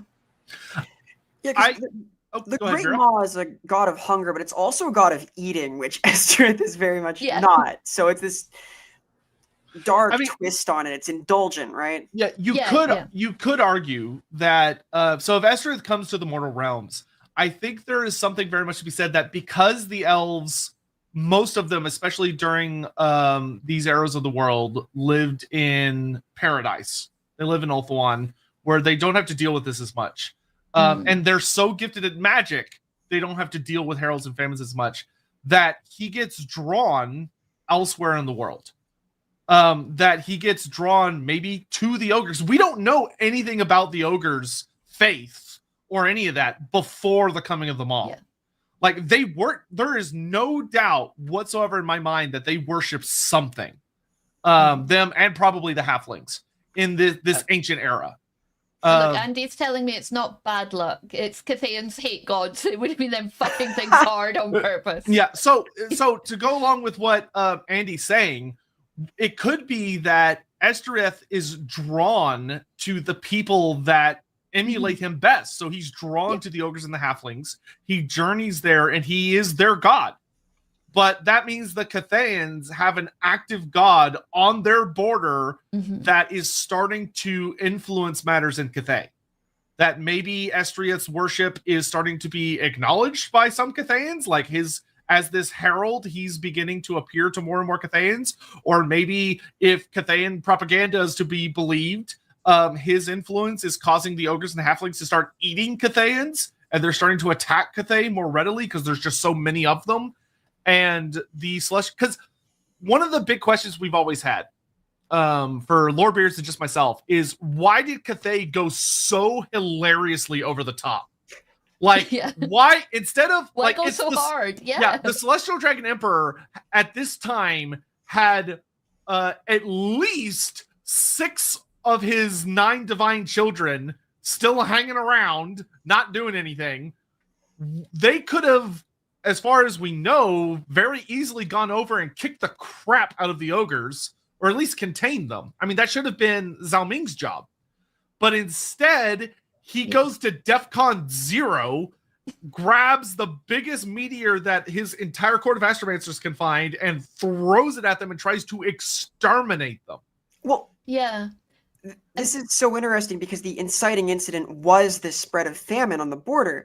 And when that coincides with a god appearing who they've identified as some foreign deity that is now at the nexus of this, even if it was in response to it, to try and prevent it, to try and provide that civic planning to the ogres in their infancy, I can understand the reaction. Like, oh no, we're about to be wiped off the map by some deity. Yeah, and that it's also... would have been a terrible irony if he was there to like warn about the Herald to try and fix things, and then the Cathayans blame him and just snipe him with a meteor. Yeah, because the Cathayans were expanding, like the rice fields are expanding, and when you read the story, you're like, oh, okay, so basically the Cathayans, they wanted the land that the ogres were living on, they were expanding into that land, they're expanding their empire, and then the comet comes and it renders like a whole part of the world like barren, inhospitable, just completely awful, and you're like, well, it can't have been that you just wanted, like, it wasn't expansion then. Yeah, and there's of course the big debate about whether the meteor they grabbed being a giant hunk of warpstone, was that on purpose, or was that like a divine trick of Tzeentch? Because that would have been a very Tzeentchy thing to do, is that they get what they wanted with this elaborate ritual, but they accidentally grab a warpstone meteor instead of a mundane one, which would have still wrecked the land, but it would have eventually healed, as opposed to warpstone, which polluted it utterly. I think it would be interesting if the Cathayans had to use something of such power because they knew they were taking out a god that they just wanted rid of. But what they didn't predict was the outcome of like rock hitting hard place, like, and that warpstone smashing into a god and the consequence of that. Yeah, like I can see them. There'd be this great irony if they identified him successfully as a god of famine, and they thought that's a very bad thing and misunderstood the real intent behind his presence, and things got out of hand. And it would be a deeply terrible. I think that would lean itself well to a very tragic tale of Estreuth, is that he just, as a destruction god, which destruction isn't necessarily good or evil, it just simply is. Yeah. It's just an aspect of nature, of that he is his trying to perform a role that is genuinely critical to the world is rewarded with Cathay turning him into a horror, like an absolute horror. Of course, being the Maw, and that his purpose is completely warped, and not only is his purpose warped, but then the purpose of the ogres is warped as well. Yeah. There is definitely a very, very strong story there that is deeply tragic. That is also potentially fun, and would also make the building storyline that we'll probably never get to see resolved. But the storyline that Total War shows us of Zhao Ming being more influenced by the Great Maw, where he hears it whispering in his mind and everything. There would be a very strong sense of irony, and I think it would also in some ways explain that situation better, of that it's a little odd that the Great Maw, which is this like entity born of the hunger of the ogres, has developed like enough of a intelligent sentience that it's capable of doing like whispers and temptations, as opposed to just being like more like an ogre, where it's very blunt and hungry and kind of gross and just trying to devour everything around it. But there's something more intelligent beyond it. The idea that it could have once been a far more complex entity that gets warped, but it still has like residual aspects of what it once was, could be a potential explanation for that. I'm gonna grab just a couple more super chat stuff here. So we've got Dynaman. On a serious note, I love the idea of this god who doesn't cause disaster. He's just the ominous presence who appears as an omen of doom. On a silly note, they're basically god of yo, shit's about to go down. Hold on to your butts. Yeah, which is an important role, unappreciated but important. Amadeus, if not the Great Maw, how about the presence below Kislev who called the Gospodar? Kissevite culture of endurance and stoicism through hellish winter at the rare celebration of bounty under Dawes could fit Estreuth. It's possible. The ancient widow or Mother Kislev, if trying to tie that as a link to Estreuth is not impossible, but it is difficult. One of the things that's kind of interesting to me for Estreuth is that there are a lot of winter gods in the Warhammer fantasy world, but the elves do not seem to have a god that directly corresponds to winter. They don't have necessarily like a direct one-to-one for what appears to be like Ulrich, for instance, or Mother Kislev and all these things. And it could very well be that just in the time that we're dealing with the elves, Ulthuan doesn't really seem to have very strong winters. It seems as an island nation, the ocean kind of protects it from a lot of that.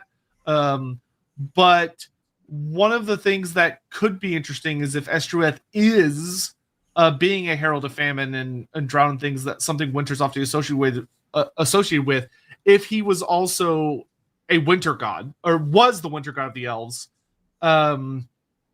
that could potentially lead to some ideas for, especially for people that follow the idea that there's no such thing as, like elven gods, there's just gods. The idea of like your Ulrich could be Estreuth in a different form. I think that if you did believe that, then I get the connection because of the culture of endurance and stoicism. But I think the genderedness of the ancient widow, like, would suggest that it would be a god that we would know as more of a feminine god. Right. Yeah. Estreuth. I don't think Estreuth is ever gendered specifically. I think it's always like, no. They do say he. And they call him the Lord of Hunger. So so Estreuth is specifically called out as being male. Yeah. So I would personally say I don't think it's likely that he has any connection to Mother Kislev or the Ancient Widow, because the whatever the great power is that is in Kislev is definitely feminine. It is so. It is so feminine it hurts. Well, and if we are thinking that these great powers, like you say, there's no elf gods, there are just gods, and we know that there's 6 of them, the 5 that came in Ladriel, then basically, what is it? You're going to go with Drakira or Ladriel. Yeah. That being said, I do have my own very heretical idea about Estreuth, which I saw someone in the chat already brought up. But so my idea, I think that Lindsay's onto something in that Estreuth is not really ever mentioned as being particularly active. Like he's worshipped by various elves. The wood elves seem to hold him in high regard as part of like the natural cycle of the Great Weave, where there's times of plenty, time of famine, times of summer, times of winter, all that stuff. But I think that there's a very strong argument to be made that he is corrupt or has been corrupted.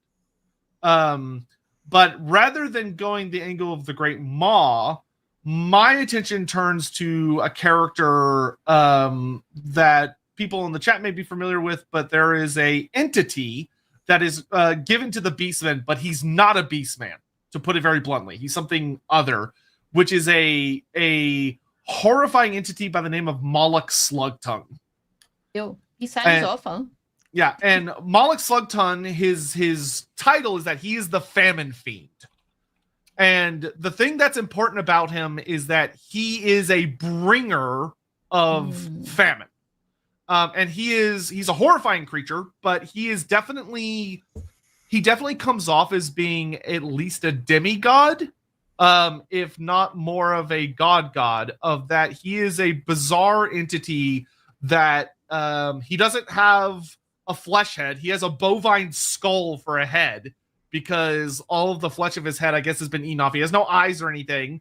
He has no brain or anything that should allow him to be alive, but he is, and he talks and everything. He's got this staff, and he's this creature of famine and winter, to the point where it's noted that everywhere he goes, there is everything around him is extremely cold. There are icicles hanging from his robes and his body, and he's got flesh on the rest of his body, just not his head.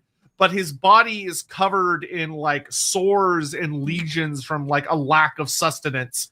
And there's constantly bugs like centipedes and slugs and all these horrible little creatures or insect critters that are falling out of his body.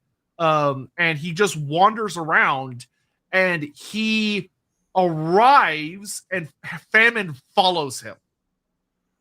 So he is quite literally a herald of that. He shows up speaking, and he's a wielder of the lore of the wilds and the lore of death, and he brings death in the sense of, or destruction in the way of famine. But he has become a chaotic entity where that he is followed around by herds of beastmen who feed on the rot that he causes.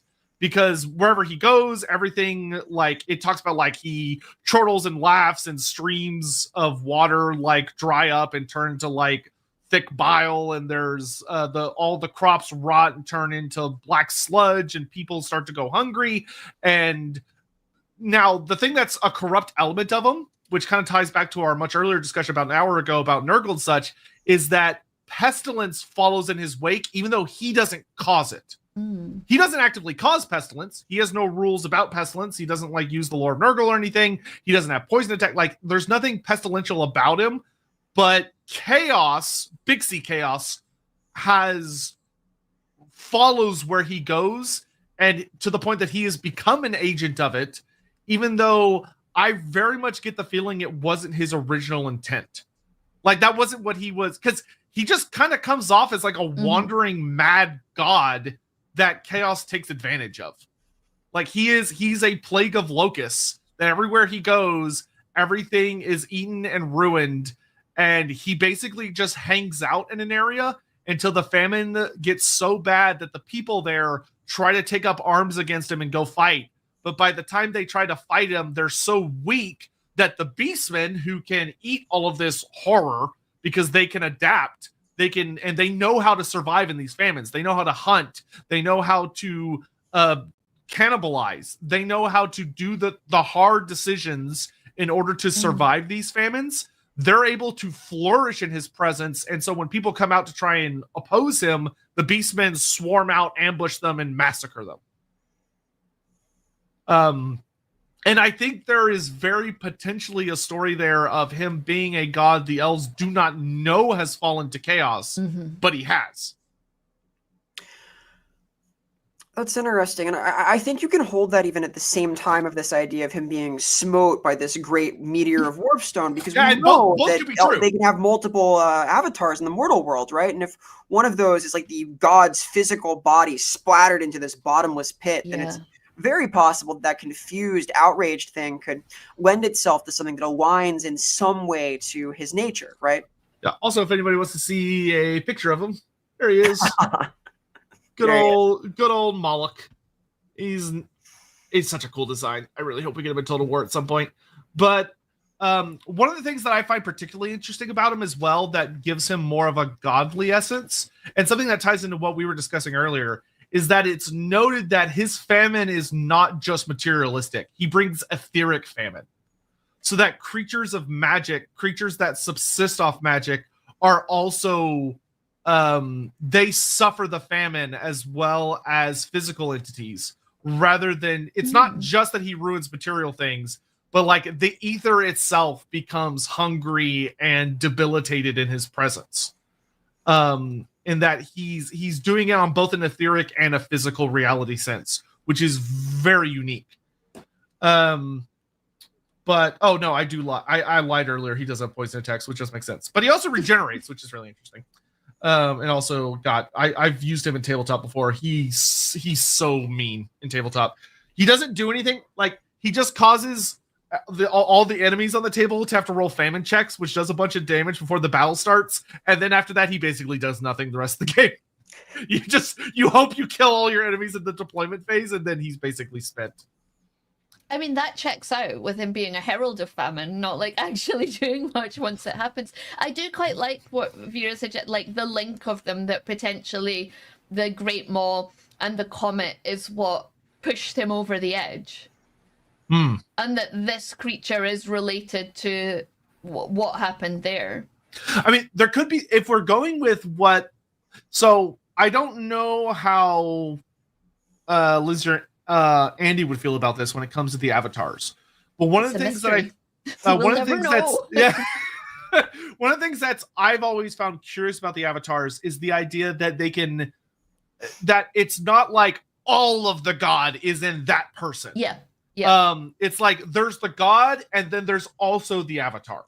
So the way I feel about this is that the god cannot fit all of themselves into a mortal vessel. So it is genuinely them, but it's as much as can fit. And in many cases, the god will build a better vessel. Like, the whole process of creating Orion is about like making this better shape that can fit more of Kurnus, right?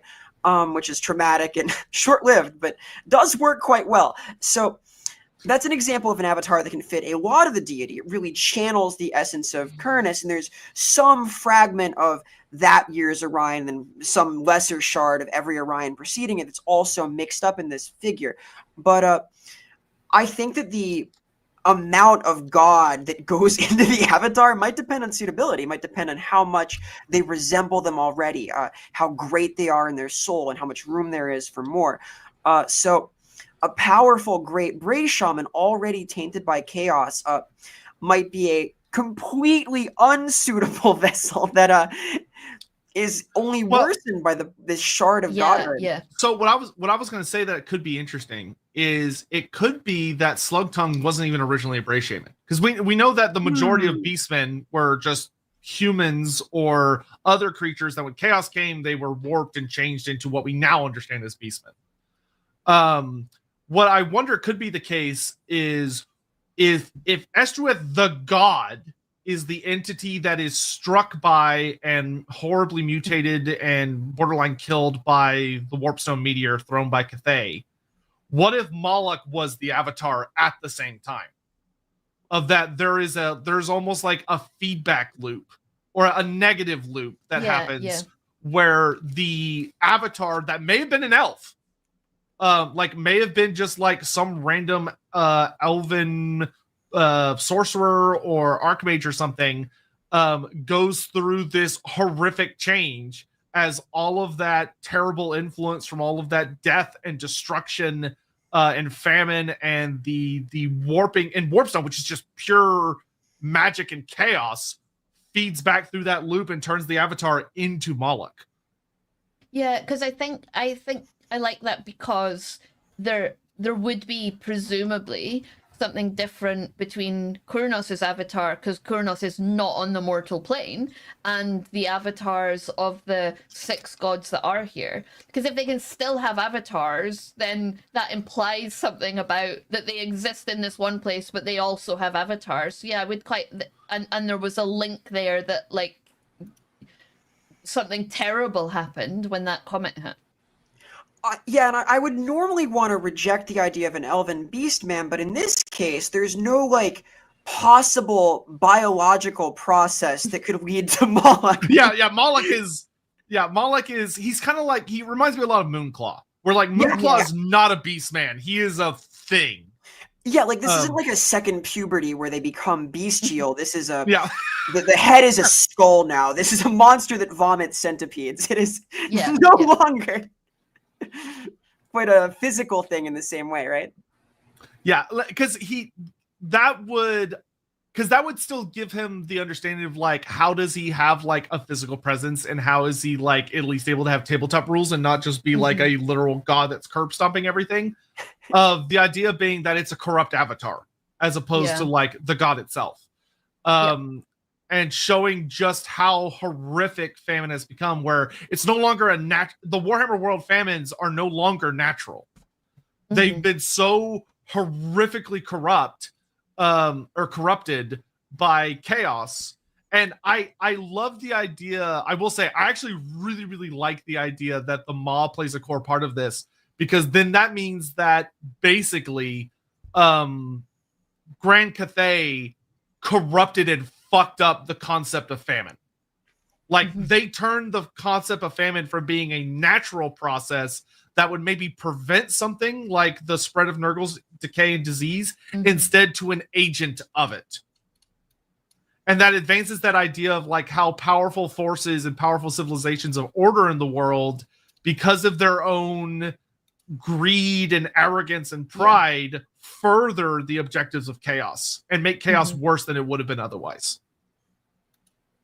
Yeah, absolutely. And actually Nurgle is like, if Nurgle would be like rubbing their hands in glee. Nurgle's gotta have hands to rub in glee. It fits too well. The Papa's gotta be constantly doing that. I just don't know if theoretically speaking he feels glee. Like, I mean, he said to Chortle, he's got to be happy. He's got to be chuckling.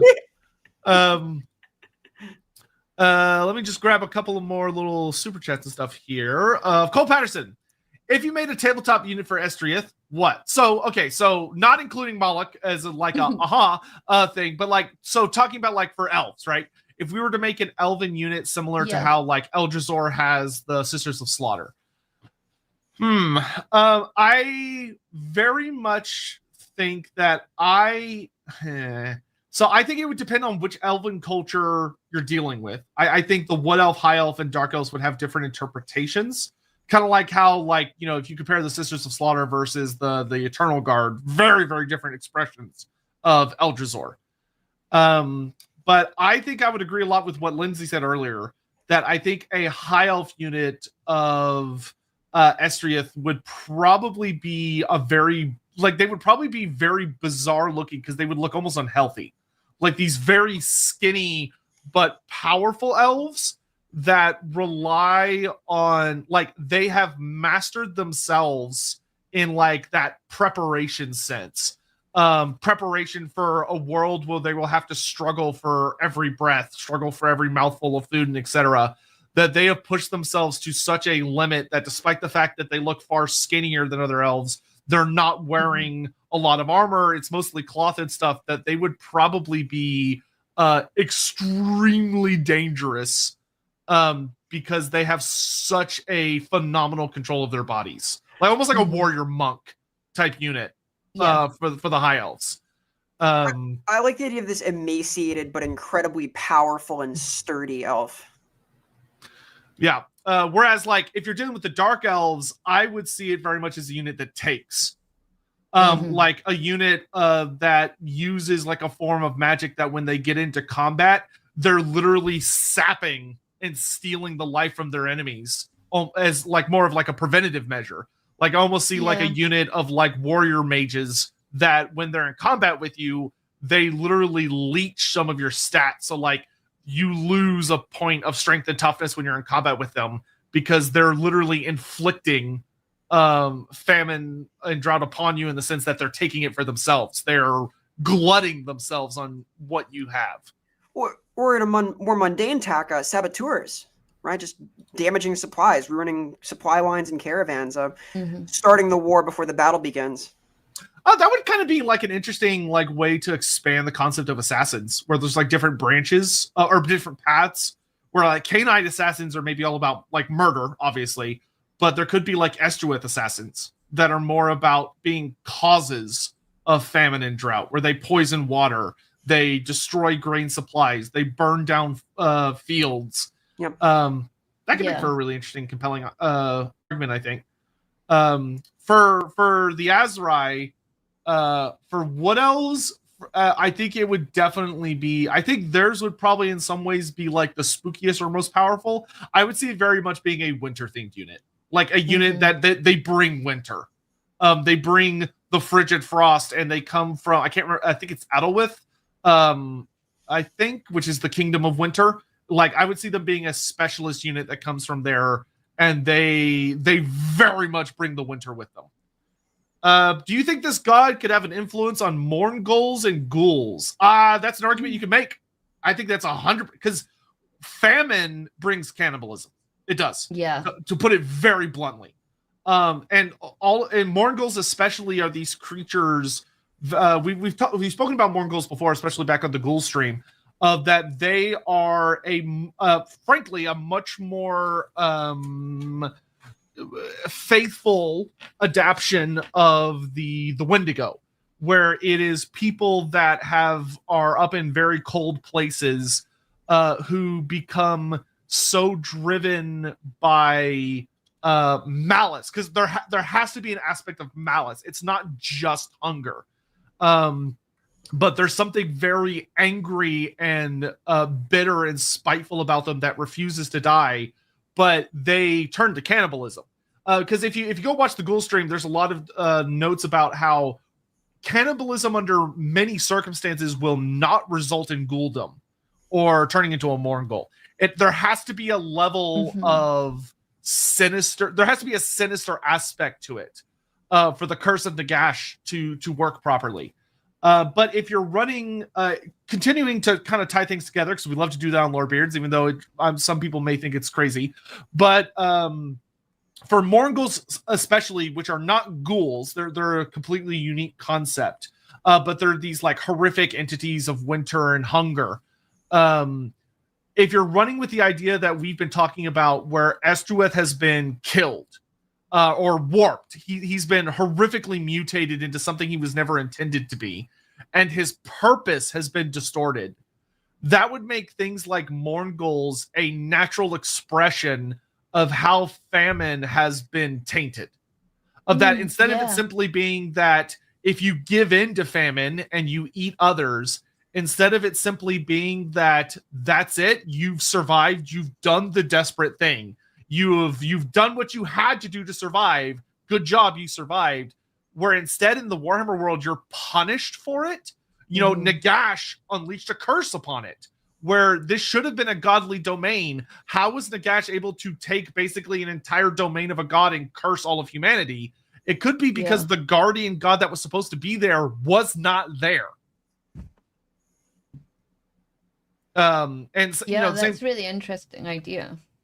Yeah, so the idea that when people suffer under famine and drought, and they do something in order to survive that is not the best, and it draws different actions have an etheric echo. So like when you do something in the Warhammer world, it causes an echo in the divine realms. Certain emotions cause echoes in divine realms, etc., etc.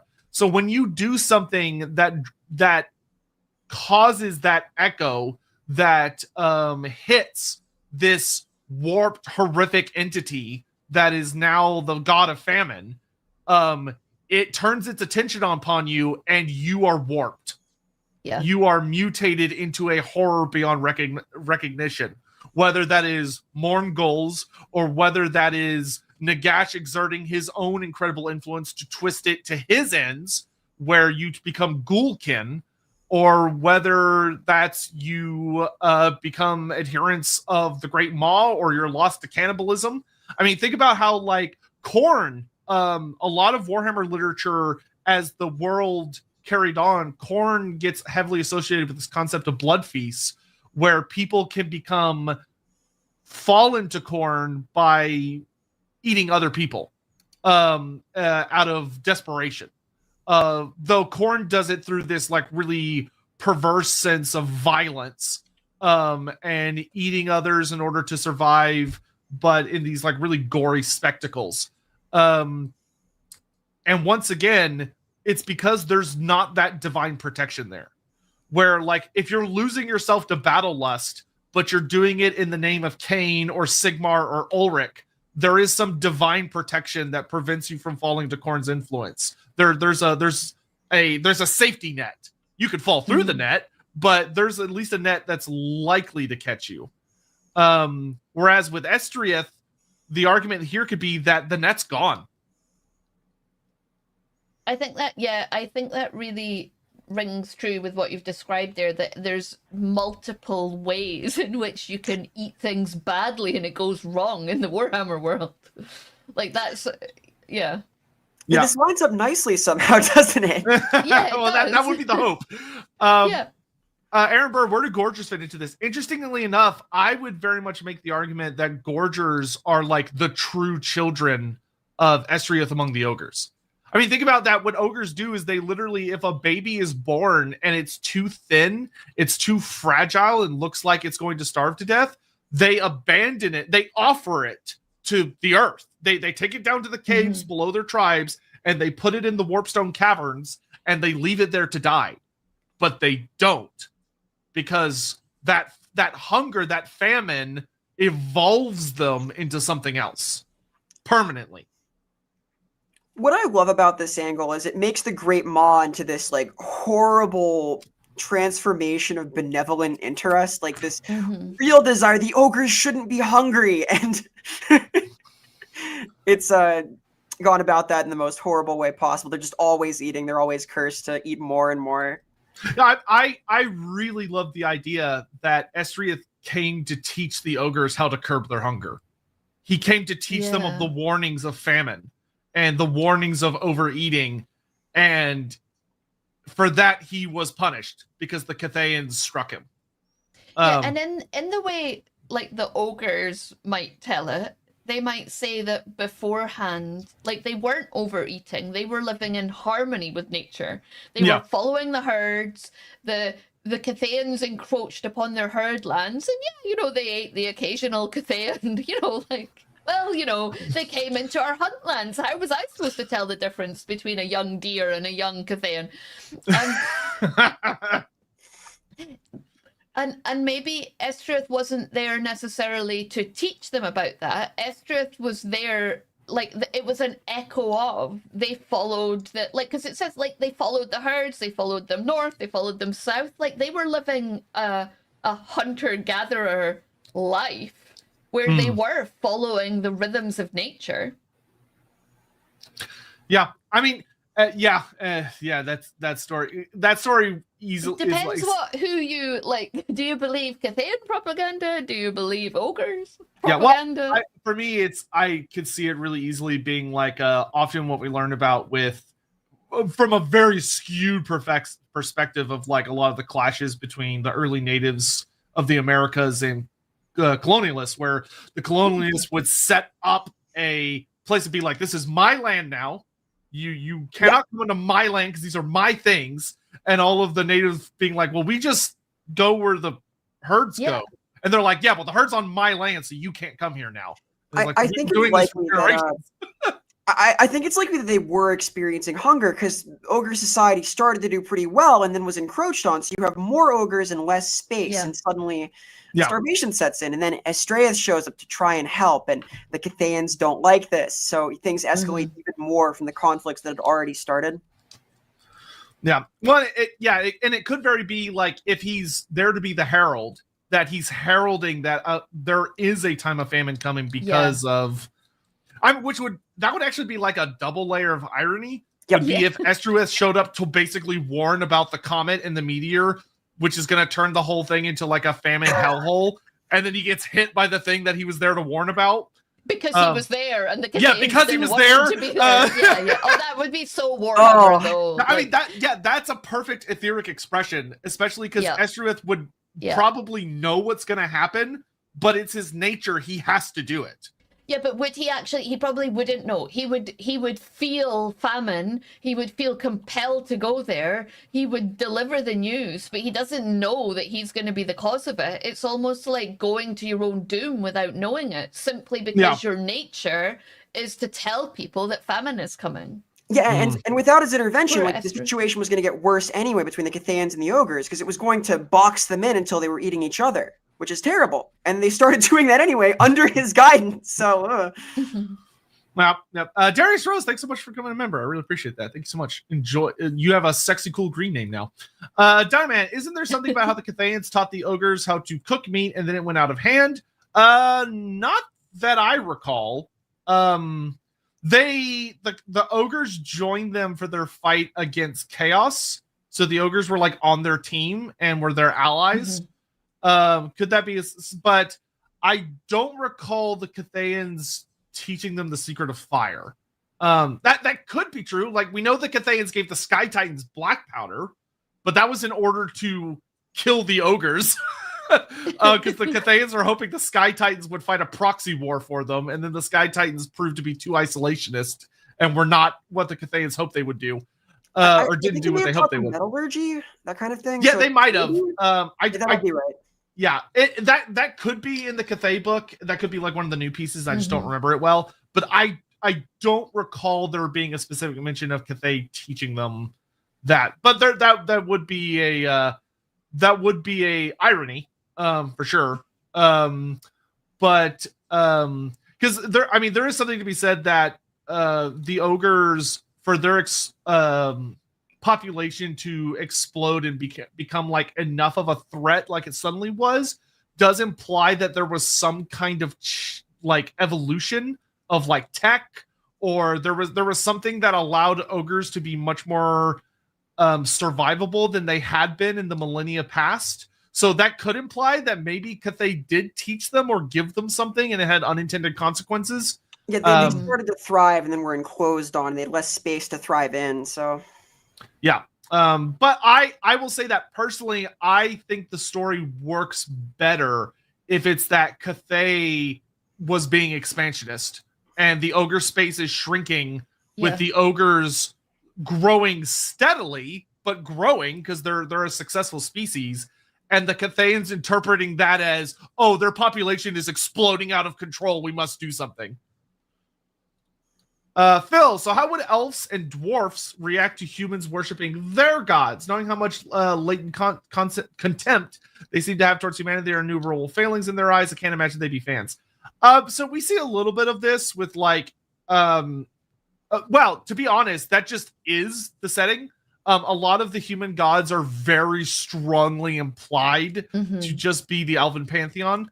There are possible explanations, right? Like, it could be that like there's this true name for this divine concept that comes from Anakian, that's the source of all of these names that are similar. True. It could be that elven ruins inspired these depictions of the deities because they were already there and they saw, oh, this looks like God. It could be several things. It could be the same thing. So yeah, but within the setting, many elves believe the humans are literally just worshiping their gods under different names. Yes. And I would say that generally, I think for a lot of the elves, the dwarves don't really care, to be honest. Dwarves do not worship like all the other races do. They revere their ancestors, but it's not worshiping a god. Yeah. I think the dwarves would be really confused if humans started worshipping their ancestors. They'd be like, what's wrong with you? The dwarves understand why the humans worship Sigmar because he's their ancestor and was a really great ancestor. But like, why would you be worshipping ours? That's just confusing for a dwarf. Yeah, this is nice, but you're not related to them. What's this coming from? That's strange. The dwarves would probably be like, we need to have a sit down with that manling over there because clearly something is deeply wrong with him. But I would also say that when it comes to for the elves, I think some of the elves would think that, of course, the humans are going to worship the gods that we think are our gods because they're the gods, and as such they should be. And other elves would probably be like, ugh, gross. But I don't think the elves worry that much, to be honest, about humanity, because in a lot of ways humanity is kind of beneath them, and it's not something they really need to worry about in their view. If you think about the experience of an elf who may have lived for longer than Sigmar has been worshipped for, it's kind of irrelevant what humans worship in one generation and the next because it changes all the time. The way they worship Sigmar in 2512 or wherever you are in the timeline in your campaign is different to the way they worship Sigmar in 1500. The way that Ulrich's priests like aren't celibate and then are celibate, like that would just be like in the same way that dwarves would be really confused by humans worshipping ancestors. I think elves would be a bit like, it's a bit irrelevant what humans do. They change every generation and they don't remember because they have terrible records, and so they don't remember what Sigmar looked like. My guy does, because, you know, he saw him. I would say there's kind of one exception, that humans are especially good at worshipping among the Elven pantheon. And Is that Cain? he has a no, it's Cain. He's got a human cult. They're quite good at this. Yeah. It's very simple. It's very simple, and Cain is pretty like pure murder. Yep. No, you were right, gentlemen. Yeah, you're right. I did go check the original Ogre King's book, and it does say that the Cathayans teaching them the secret of fire is what caused things to start spiraling out of control. Because that's interesting, because like cooking meat does allow you, right? Cooking food does allow you to extract more like calorific value from it, right? You get more energy from it. So I suppose there's something in that if you were taught fire and then ogres had more ability to extract the calorific value from their food, it made them more successful, and there was an explosion of ogre population, which is exactly the kind of thing that a god like Estreuth would look out for, because it's like a change from what nature is doing to like man-made fire that's changing the ogre demographics, I guess. Yep, it would have been fire, which is a dioth, right? The consequences of one of his siblings. So hey, that's really interesting. Yeah, that would be a very unique version of that story of Estreuth warning about coming destruction, of that the ogres being given fire and Estreuth being like, this has dire consequences. Yeah. My brother's gifts come with a cost. Yeah. Ricky, Tzeentch outdid himself with this tricking the Dragon Emperor into tossing the Warpstone meteor, taking out an elven god, cursing an entire species, and birthing a new corrupted god and avatar. Well, I will say that I find Tzeentch works best, in my opinion. I find Tzeentch works best if his manipulations are subtle. Where like the only way I think I would want Tzeentch to be involved in this story, because I think it's important for the Cathayans to have their own agency. And I would say the only thing I would really credit Tzeentch with is I personally like the theory that when the Astromancer court reached up and grabbed like the biggest celestial body they could find, they did not realize it was Warpstone, or Tzeentch basically subtly guided them. Or like maybe one of the members of the court was a Tzeentch cultist. Or they hate the god so much, and they knew that only Warpstone would take out the god. They just didn't expect it to go so horribly wrong after. Like, they're not omniscient, although they've got people that can, you know, look into the future. They're not necessarily seeing the future unfold before them, as I think you said in another stream, in like 4K clear vision, right? So, yeah. I like this as a terrible decision made on mostly accurate information, that there is a god of hunger here now. Uh-oh. Better do something. What'll be strong enough to take out a god? That Warpstone meteor. I would also very much like...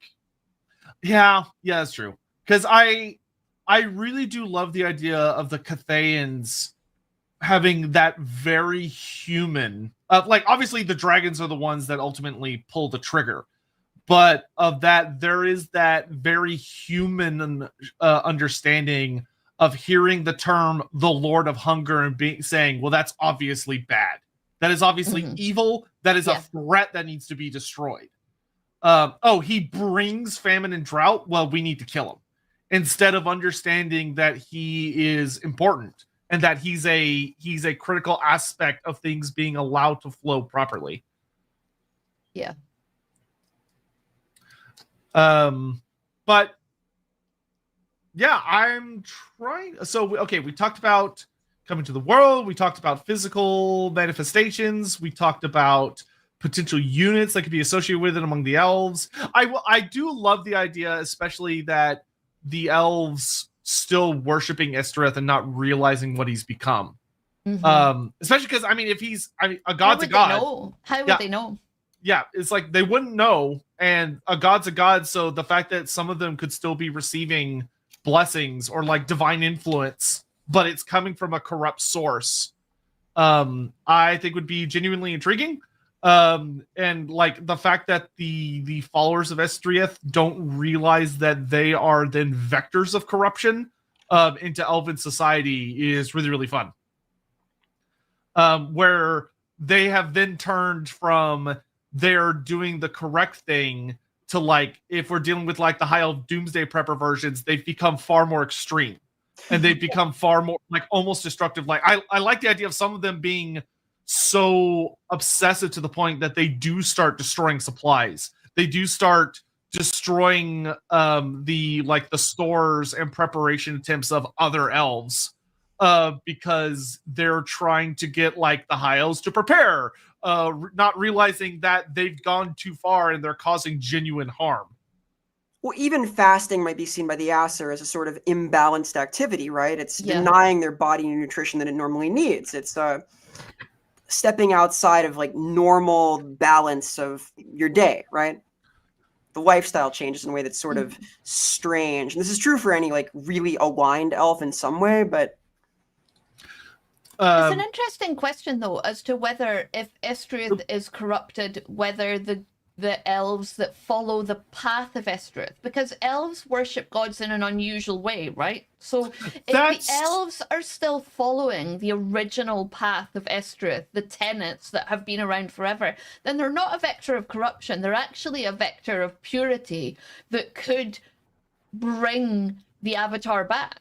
That's true, because that actually is a very good point, because they would be following the original intent of Estreuth, not what Estreuth is. The scary thing is if Estreuth has changed, are the followers of Estreuth still getting the protection they should, or are they now more vulnerable to Slaanesh without realizing it? So is that the vector of corruption that they've become in elven society? And the drought, thirst, excess, like kind of slipping into Slaanesh might be an area that, without realizing it, they're getting into.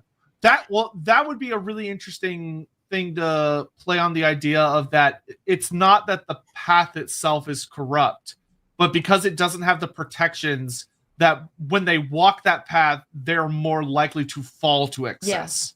Yeah, exactly. I dig that. Yeah. I dig that, because that's and they don't even know it. Like, it's tragic, and that fits in with the elven, like, because that would be so much more tragic. Subtle. Yeah, they don't know they're doing the right thing, but no. It's a subversion of like the normal path you find Slaanesh on too, which is excess, which is perfectionism. It's through denial. You can't have this. You can obsess over limiting oneself. That kind of honing. Absolutely. Right? Yeah, like Slaanesh, like you always see people talk about like Slaanesh is like too much sex, too much this, too much that, but actually it's just it's an excessive obsession over anything, and you can obsess over limiting yourself. You can obsess over not having things as much as having things. Yep. Did a lazy checklist of Warpstone Meteor hit 700 years? Yeah. So yes, the Great Maw forms well before Nagash. So the idea that Estreuth's saga, or that if you want to tie, which this is very heavy extrapolation, it has very little founding in anything written, because nothing's written about Estreuth. But if you run with the idea that Estreuth is struck by and becomes the Great Maw, the actual god becomes the Great Maw, and is deeply corrupted, that his divine protections are stripped away or heavily mutated, then Nagash's ability to inflict the ghoul curse to punish humanity for cannibalism makes so much more sense about how he was able to do that seemingly out of nowhere. Of that, he wasn't just like making up a new law of the universe. He was taking a divine law that already existed and was already broken, and he remade it in his own image because it was vulnerable, which also still makes Nagash fucking terrifying and really spooky, because that's an insane thing to do. But it allows for that to exist without it feeling so much out of like left field. Yeah, Nagash is ridiculous. You know how everyone always shouts elf bullshit at me? Am I allowed to shout human bullshit whenever anyone mentions Nagash and his shenanigans? To be fair, he kind of stopped counting as human at some point, probably. There was sort of a No, it's all human No, bullshit. all right. Listen, it's like if elves get to keep credit for all the bullshit they do once they become an avatar, then Nagash, the team human, should be allowed to keep the records for Nagash ascending. Yeah, absolutely. Charles K asks if so. The Maw isn't chaos, correct? But Slugtongue probably is. Vaguely correct. Do we think Estreuth is properly fallen or just a horror? So one thing I will say is the Beastmen are kind of complicated. There are a lot of forces among the Beastmen that are associated with them, but are not directly chaos. And this is more an issue due to how Games Workshop handles things from the tabletop battle game, where if you were to go and delve in deep into the lore, you would likely come across large groups of beastmen that are not actually chaotic in nature, in the sense that they don't worship the big four. Chaos is a very broad term, and it's a very broad spectrum. Moloch Slugtongue does not have the mark of any chaos god. He doesn't have the mark of Chaos Undivided. He doesn't have the mark of Nurgle. He's just a horrifying entity that the beastmen just follow around. Like, he's not even said to like cultivate the beastmen. He doesn't lead their herds like as a champion. He is just kind of this horrific, twisted force of nature that they follow around because they know how to take advantage of it. So I don't know if I would say that Slugtongue truly is chaos. Now, Games Workshop would probably look at you and say, no, he's obviously chaos. He's in the Beastman army book. Yeah. But then the Beastmen themselves are a contradiction, because they have changed. So some people come to the Beastmen are like, well, the Beastmen are like, you know, humans who've turned into Beastmen, aren't they? And it's like, no, they're way more complicated than that. There are war herds. They are like arguably a stable species who've almost been tricked into worshipping chaos because they are shunned, and no Talite has ever gone out there into the woods on a missionary mission to help the Beastmen understand that there's a different way from chaos, that they could live in harmony with nature, that they could worship Tal.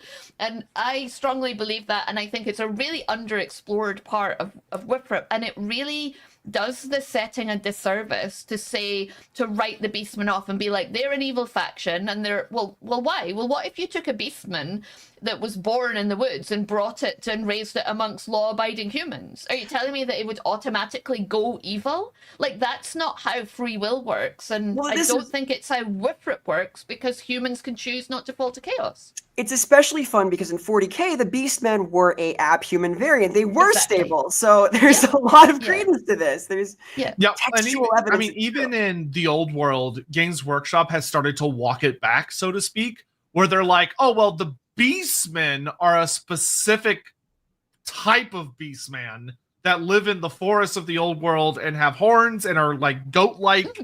And that's what the Beastmen are, and they're chaos. But there are other kinds of like animal-human hybrids that are not Beastmen, even though they look like Beastmen. We do see this in Int. We see this in Int.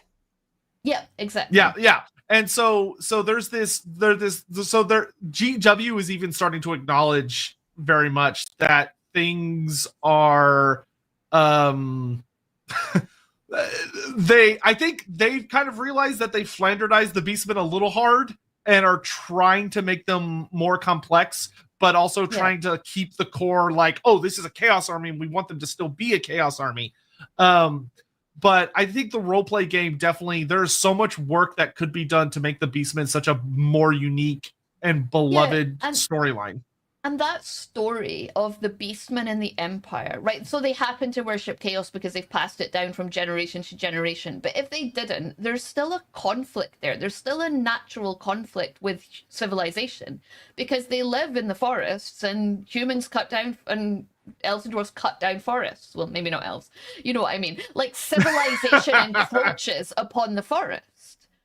So, like, there's still a conflict there. They can still be antagonists. It's just you don't need to say and paint them with a brush and say they're all chaotic, they're all evil, they're just like that. That's what they are.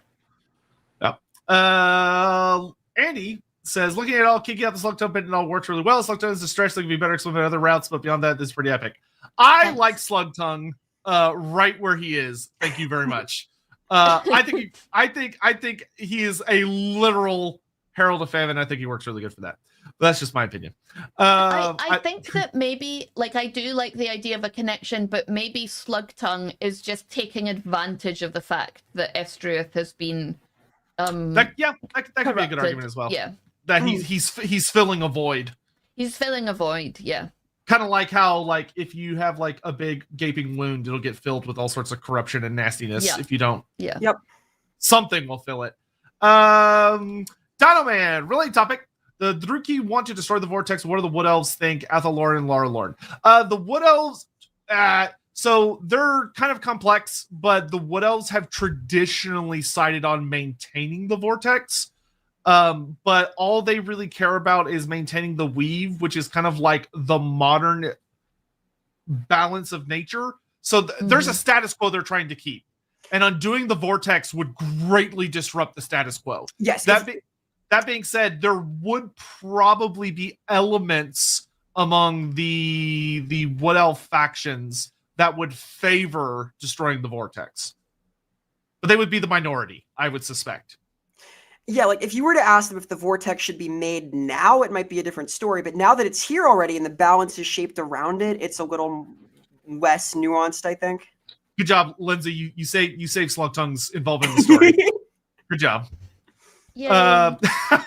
He should have joined the stream if he wanted his opinion counted. Get him out of here. Cole Patterson. Yeah, sorry. No, go ahead. I've literally never heard the word Flanderize before. I've never. Oh, really? It's a super popular term over here. It's a useful one. Yeah. I understand what it is now, but I've never heard that term for it. Yeah, it's probably one of the like number one criticisms I see leveled at GW a lot. Yeah. Is they love to do that. For anyone, by the way, just on the off chance anyone in the audience is like, what the fuck? It's based on Ned Flanders from The Simpsons, and it's basically a term for when you take like a complex, well-designed character or concept and you over-exaggerate one part of it to the extent that that little aspect of it becomes all it is instead of the complex thing it used to be. I would have called it reductionist writing, but Flanderizing. Yeah, kind of, but like I think that's the more appropriate. It like highlights the most prominent example. The most he went from being a complicated guy with his own motivations who got angry sometimes to hide it, and he became just that. So yeah, good old Flanders, stupid, sexy Flanders. Cole Patterson. A she who thirsts, indeed. Yep. I was waiting for this whole stream for the most appropriate moment to talk about she who thirsts, and I felt that was it. Super Arlock. I mean, if part of his domain is in warding off malicious entities, his protections being ineffective but still inviting the negatives is very Warhammer. True. I mean, I do think that something I would actually like to see more of in the setting is those kinds of heralds of impending disaster. But they're not, because traditionally in Warhammer, if you have a herald of disaster, it's usually some chaos cultist guy or chaos sorcerer, and they're the thing bringing the disaster. Like Nurgle, oh my gosh, Nurgle is super infamous for this, where if you go look at his tabletop armies, he often has like a herald of Nurgle. And not in the demonic sense, because we obviously have the demonic heralds, which are different. But like, there's a really classic design, which is like the diseased Nurgle sorcerer on the horse with the big scythe that got remade into a mini in Age of Sigmar, and they're always like you see them on a hill over there in the distance, and they basically that's like the herald that Nurgle is coming and disease is coming, but it's an obviously chaos force that is bringing it. I would love to see Warhammer have more like etheric entities, spirits, and creatures that are more like if you see them, they warn you of impending disaster, but there's time to get out of the way or to do something about it. Like, you should always be careful if you're in Scotland and you cross a wee burn, and you see a washerwoman, just don't let her hit your legs with the clothing. What is a burn? Other than it's like a little stream. Oh, okay. A river. A small river. Yeah, there's like loads of those. So Scotland has a really like rich tradition of the second sight and like seventh son of a seventh son, especially up in like the islands and the north, the more traditionally Gaelic speaking areas. And there's so many stories like that of really prominent in Scottish culture, Irish too a little bit, but I mostly know the Scottish stuff about seeing things and it meaning something, hearing something like the banshee that you hear, that's an Irish one, screaming and someone's gonna die. So there we go. Sorry, that's just my Scotland splaining all for you. I it's good to have. It's very good to have, especially because a lot of Warhammer steal shamelessly from it. All right, and unless y'all have any other aspects or elements that you think would be worth addressing, I think we've kind of reached a outro point. Yep. Going once, and if anyone in the chat has like a lingering last minute question of a thing about Estreuth, now is your time. And if I don't see anything here in a second, I will go ahead and hop into the outro stuff, because I mean the once again getting 2.5 hours out of a god that I counted has 3 sentences of lore is an achievement. Let's bring this one up for Vera. Let's bring Charles CK up. I mean, it's for me too, but it's for Vera. I really like the energy and thought processes that Lindsay and Vera have brought to these Elf God streams. I think it's a neat setup. Thank you. Yes, I love having you both for this, because y'all both bring a lot of really, really great, excellent perspectives. And I can enjoy the peace and quiet of Andy not being here. I said as he's watching. Amadeus, Estreuth into Aenir. Honestly, I don't. The Aenir are hard because the version of them that I want to be the official version isn't what they are. I love the Andy Law version. But I resemble that remark.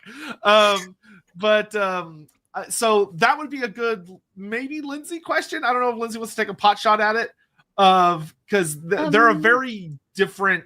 Because the ones in Warhammer or the old world so far are basically just kind of like wood elves with less spirits. That's kind of all they are at the moment. Yeah, they have the structure of high elven society, but the functional shape of wood elven behavior, and they kind of want to be this greater society than they are. They don't really have the magic. They don't really have the prosperity. They're sort of stuck there. It's sort of stasis in decline almost. Yeah, and I think, as you say, like the official version is very different to the one we're playing with in Lawhammer, where in the lore they are more political, so they're more savvy, they're more political, they're more inclined to manipulate over long periods of time the human realms around them.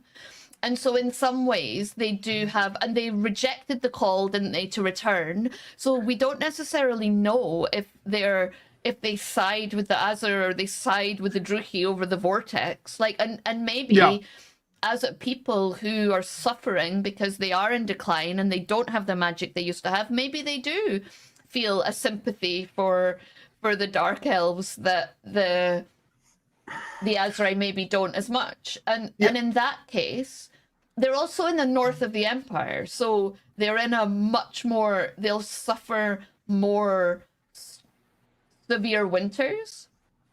So they'll have Estreuth in their cycle more. Yeah, Estreuth I could see being very similar to kind of how we see it represented on the Azrai Mandala, would probably be a very, very important god.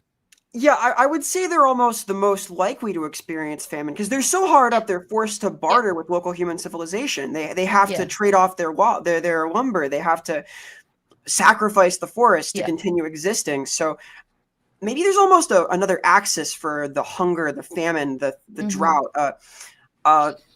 Drought of greatness. They're in decline properly, more so in like 4th edition than I think any of the other elven societies, because Nagaroth is strong off of piracy and the Loren is its own form of paradise. It's difficult there. There's a cycle to it, but it's entwined with the elves. The forest is threatened as much as they are, but they're getting by. And Ulthuan's doing quite well. The recent material we've had out in the east of the island, they're flourishing more or less. The problem is indolence, right? Mm-hmm. And I think for the Aenir, they're the closest elves, and they've had the most influence over the north of the empire, where you do get that really strong drive to Evernacht, the prepping that they're doing for Evernacht when the end times come, and the eternal winter of when Ulrich brings all the snow and there's the final fight, and potentially the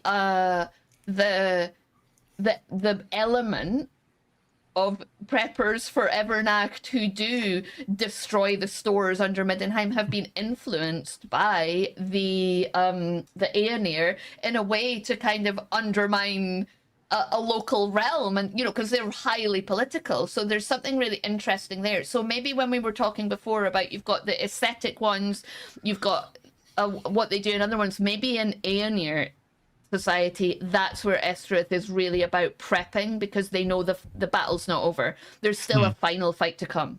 I like that. And I also like it because the structure of Aeonir society is kind of like the original colonial project almost, except now they got trading partners who are hostile in some ways. So yeah. Diamond, having not seen Lawhammer, you should watch it. I think it could be cool if the Larlorn elves actually sheltered human beastmen secretly to raise them as non-chaos. I'd be down for that. Totally. That's the kind of thing. You haven't seen Lawhammer, it's exactly the kind of thing my elven character might do.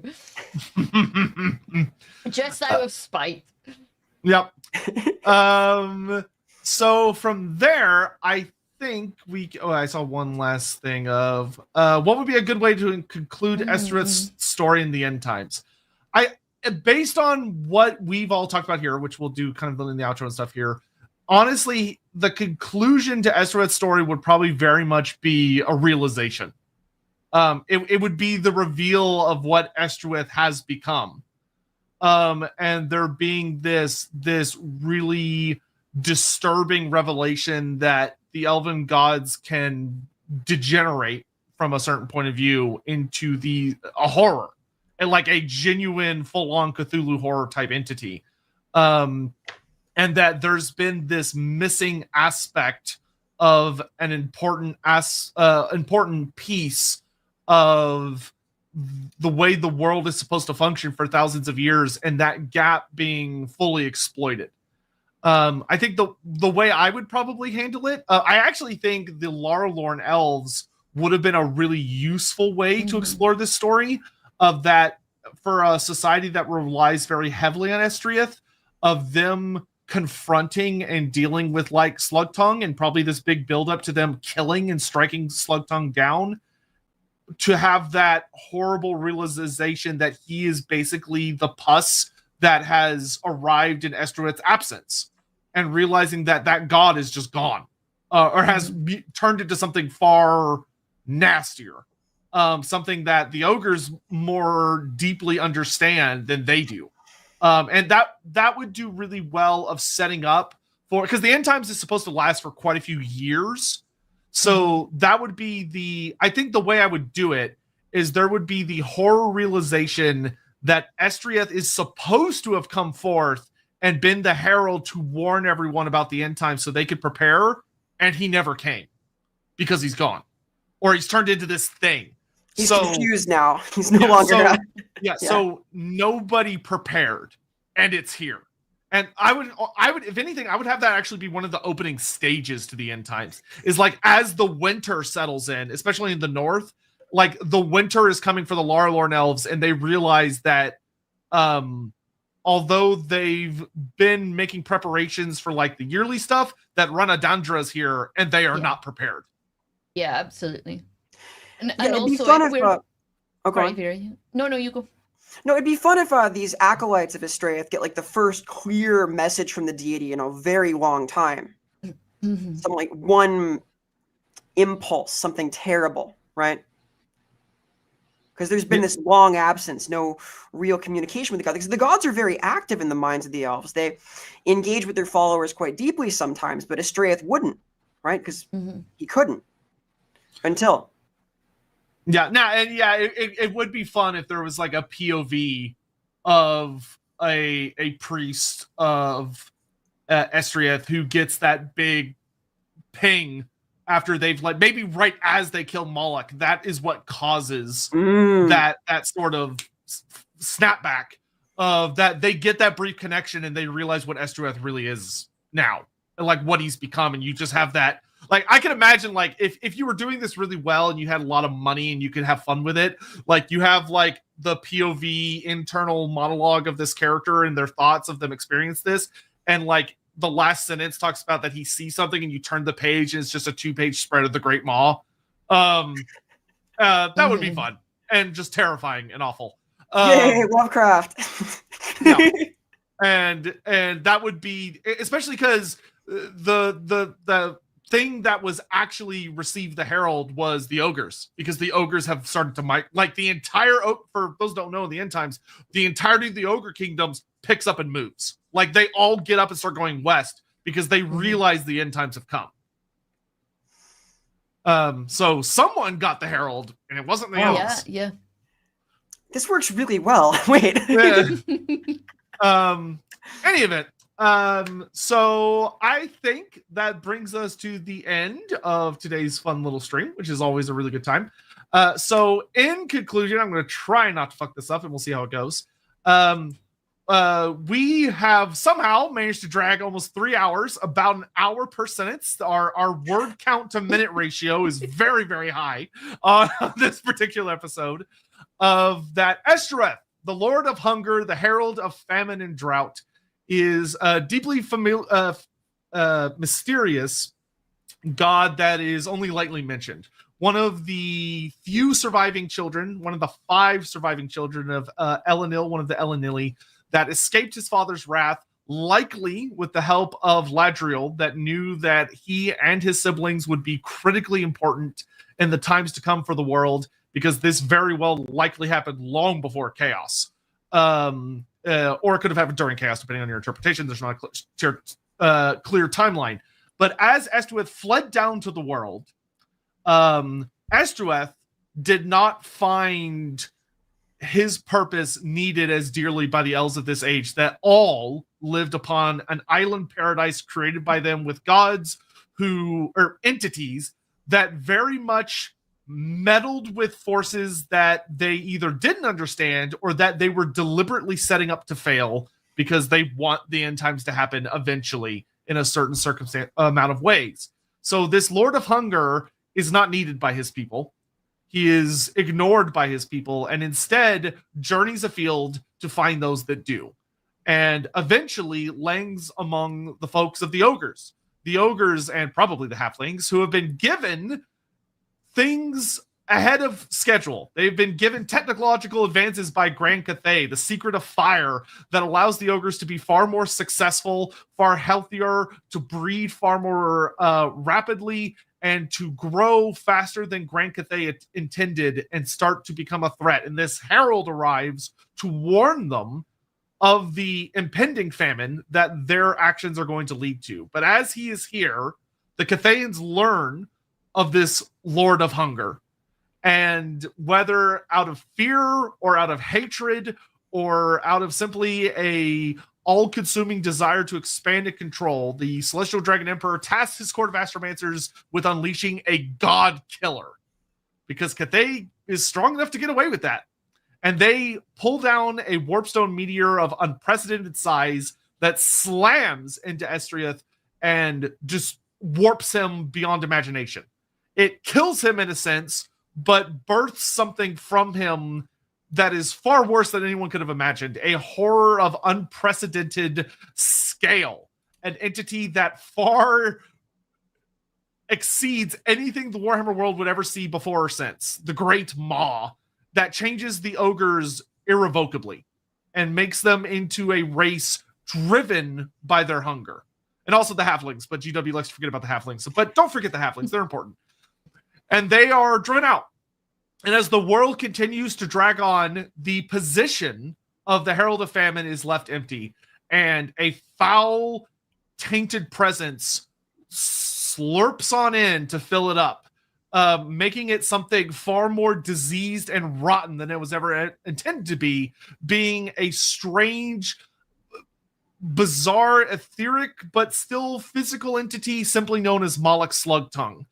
This new herald, known as the Famine Fiend, who takes the original purpose and through the forces of chaos perverts it into something far, far worse, roaming around the world at large, especially the old world, and bringing with him a magically induced form of famine and drought that isn't the punishment of overutilizing one's resources or the changing of the seasons, but instead is a forced process that brings chaos-corrupted insects and locusts, turns water sources into bile and other undrinkable fluids, and is followed around by hordes of chaos-corrupted beastmen that are able to survive on this ruination and unleash horrific amounts of death and suffering.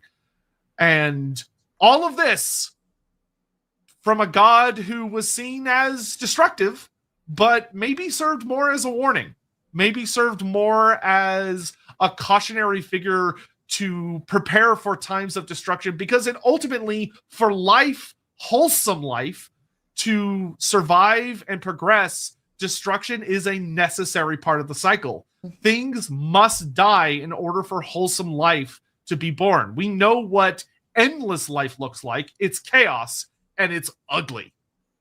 But the process, honestly, one of the greatest antagonists to chaos was taken out, not by the Dark Gods, but by one of the forces that, if anything, should have been an ally. And the Warhammer world sucks, and that's why we love it. And all of that is almost entirely made up, but it works really, really well as a really cool, fun story. Until, of course, leading up to the end times, where our great Herald of Famine heralds the greatest famine of all, being the end of days. But he warns not the world, but his children, the ogres. There, I did my best. Well done.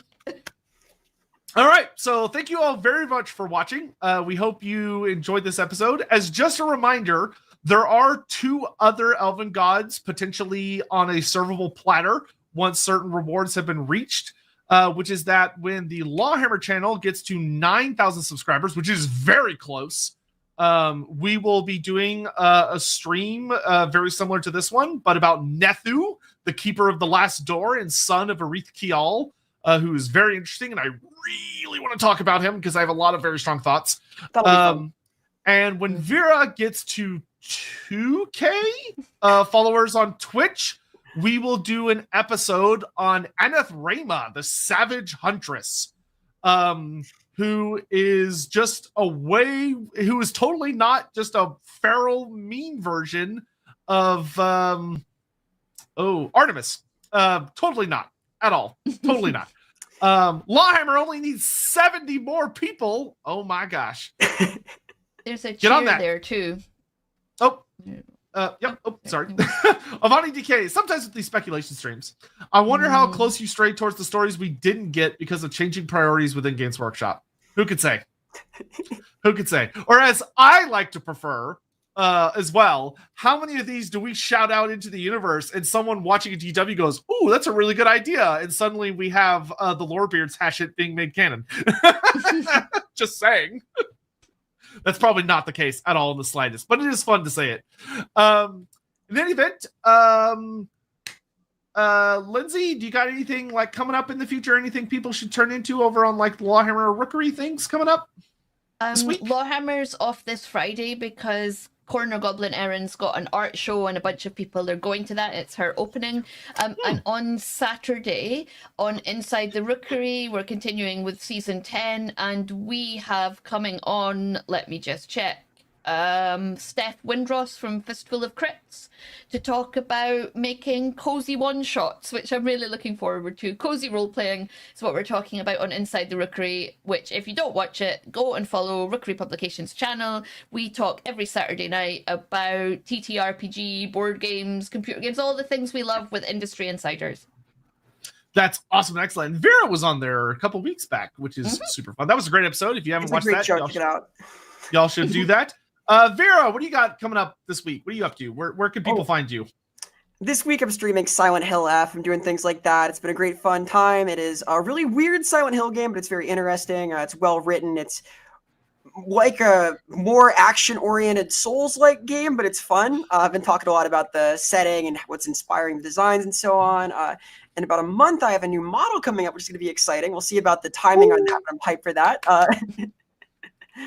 Very exciting. Yeah, I need to tune into the Silent Hill F streams because I know some people that are huge Silent Hill fans that have apparently crashed out trying to play that game on the hardest difficulty. So I am playing in the hardest difficulty, and I'm really enjoying it because I am both a huge Silent Hill fan and I've 100%ed every Soulsborne game. So you're in a good place. You're in a good place. But that's all for us today. For Lorebeards, we will be back on Saturday morning because me and Andy are going to do a bonus stream where we're basically going to be revisiting old topics. It's basically an Ask Us Anything, but kind of with a flavor of older episodes. So if there's anything me and Andy or Vera and Lindsay or any other guests we've had on, if there's any time where we've talked about something and you want us to revisit it to expand more on it, or if you think, no, that's bullshit, y'all are wrong, and you want to call us out on it, or you want to have arguments with us, it's the perfect stream for that. And it's just a fun bonus stream. It's going to be at 10 a.m. CST, 4 p.m. BST this Saturday, which should then go straight into the Rookery. We'll raid straight into it. So you can just show up to that, and then we'll just shoot you straight off to the Rookery, which is great and awesome. And I'll be doing some Total War streams tomorrow and Friday. If you want to be on the lookout for those on my channel, I'll be on tomorrow evening and Friday morning. And then this Sunday, we're doing the Fey Enchantress, which Andy still needs to make the thumbnail for. I'm calling him out. But that one's going to be really exciting because, oh boy, GW. Oh boy, the Fey Enchantress. Oh boy.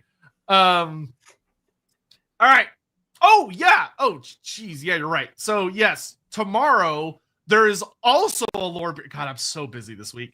Tomorrow there is also a Lorebeard stream in the middle of the day where I'm going to be on with Norn Queen Alexis, and we're going to be doing a special bonus stream. It's going to be her first time on Lorebeard. She's a good buddy of mine and a YouTube creator that primarily does Warhammer 40,000 stuff. But we're going to do a live stream talking about when lore clashes with tabletop rules, and how GW has had a history of attempting to make lore accurate rules, and when it works and when it really, really doesn't, and the history of that. So that should be a really good time, and hopefully I'll see y'all tomorrow. That's everything. Thank you all so much for watching. Do y'all two have anything? No, last second? See you soon. Oh, just thanks so much. This was fun. This was really interesting. Great. Yeah. Awesome. We'll see you guys next time. Everyone in chat giving us all your ideas. Yep. Bye-bye. Oops, I'm clicking. I'm just clicking all the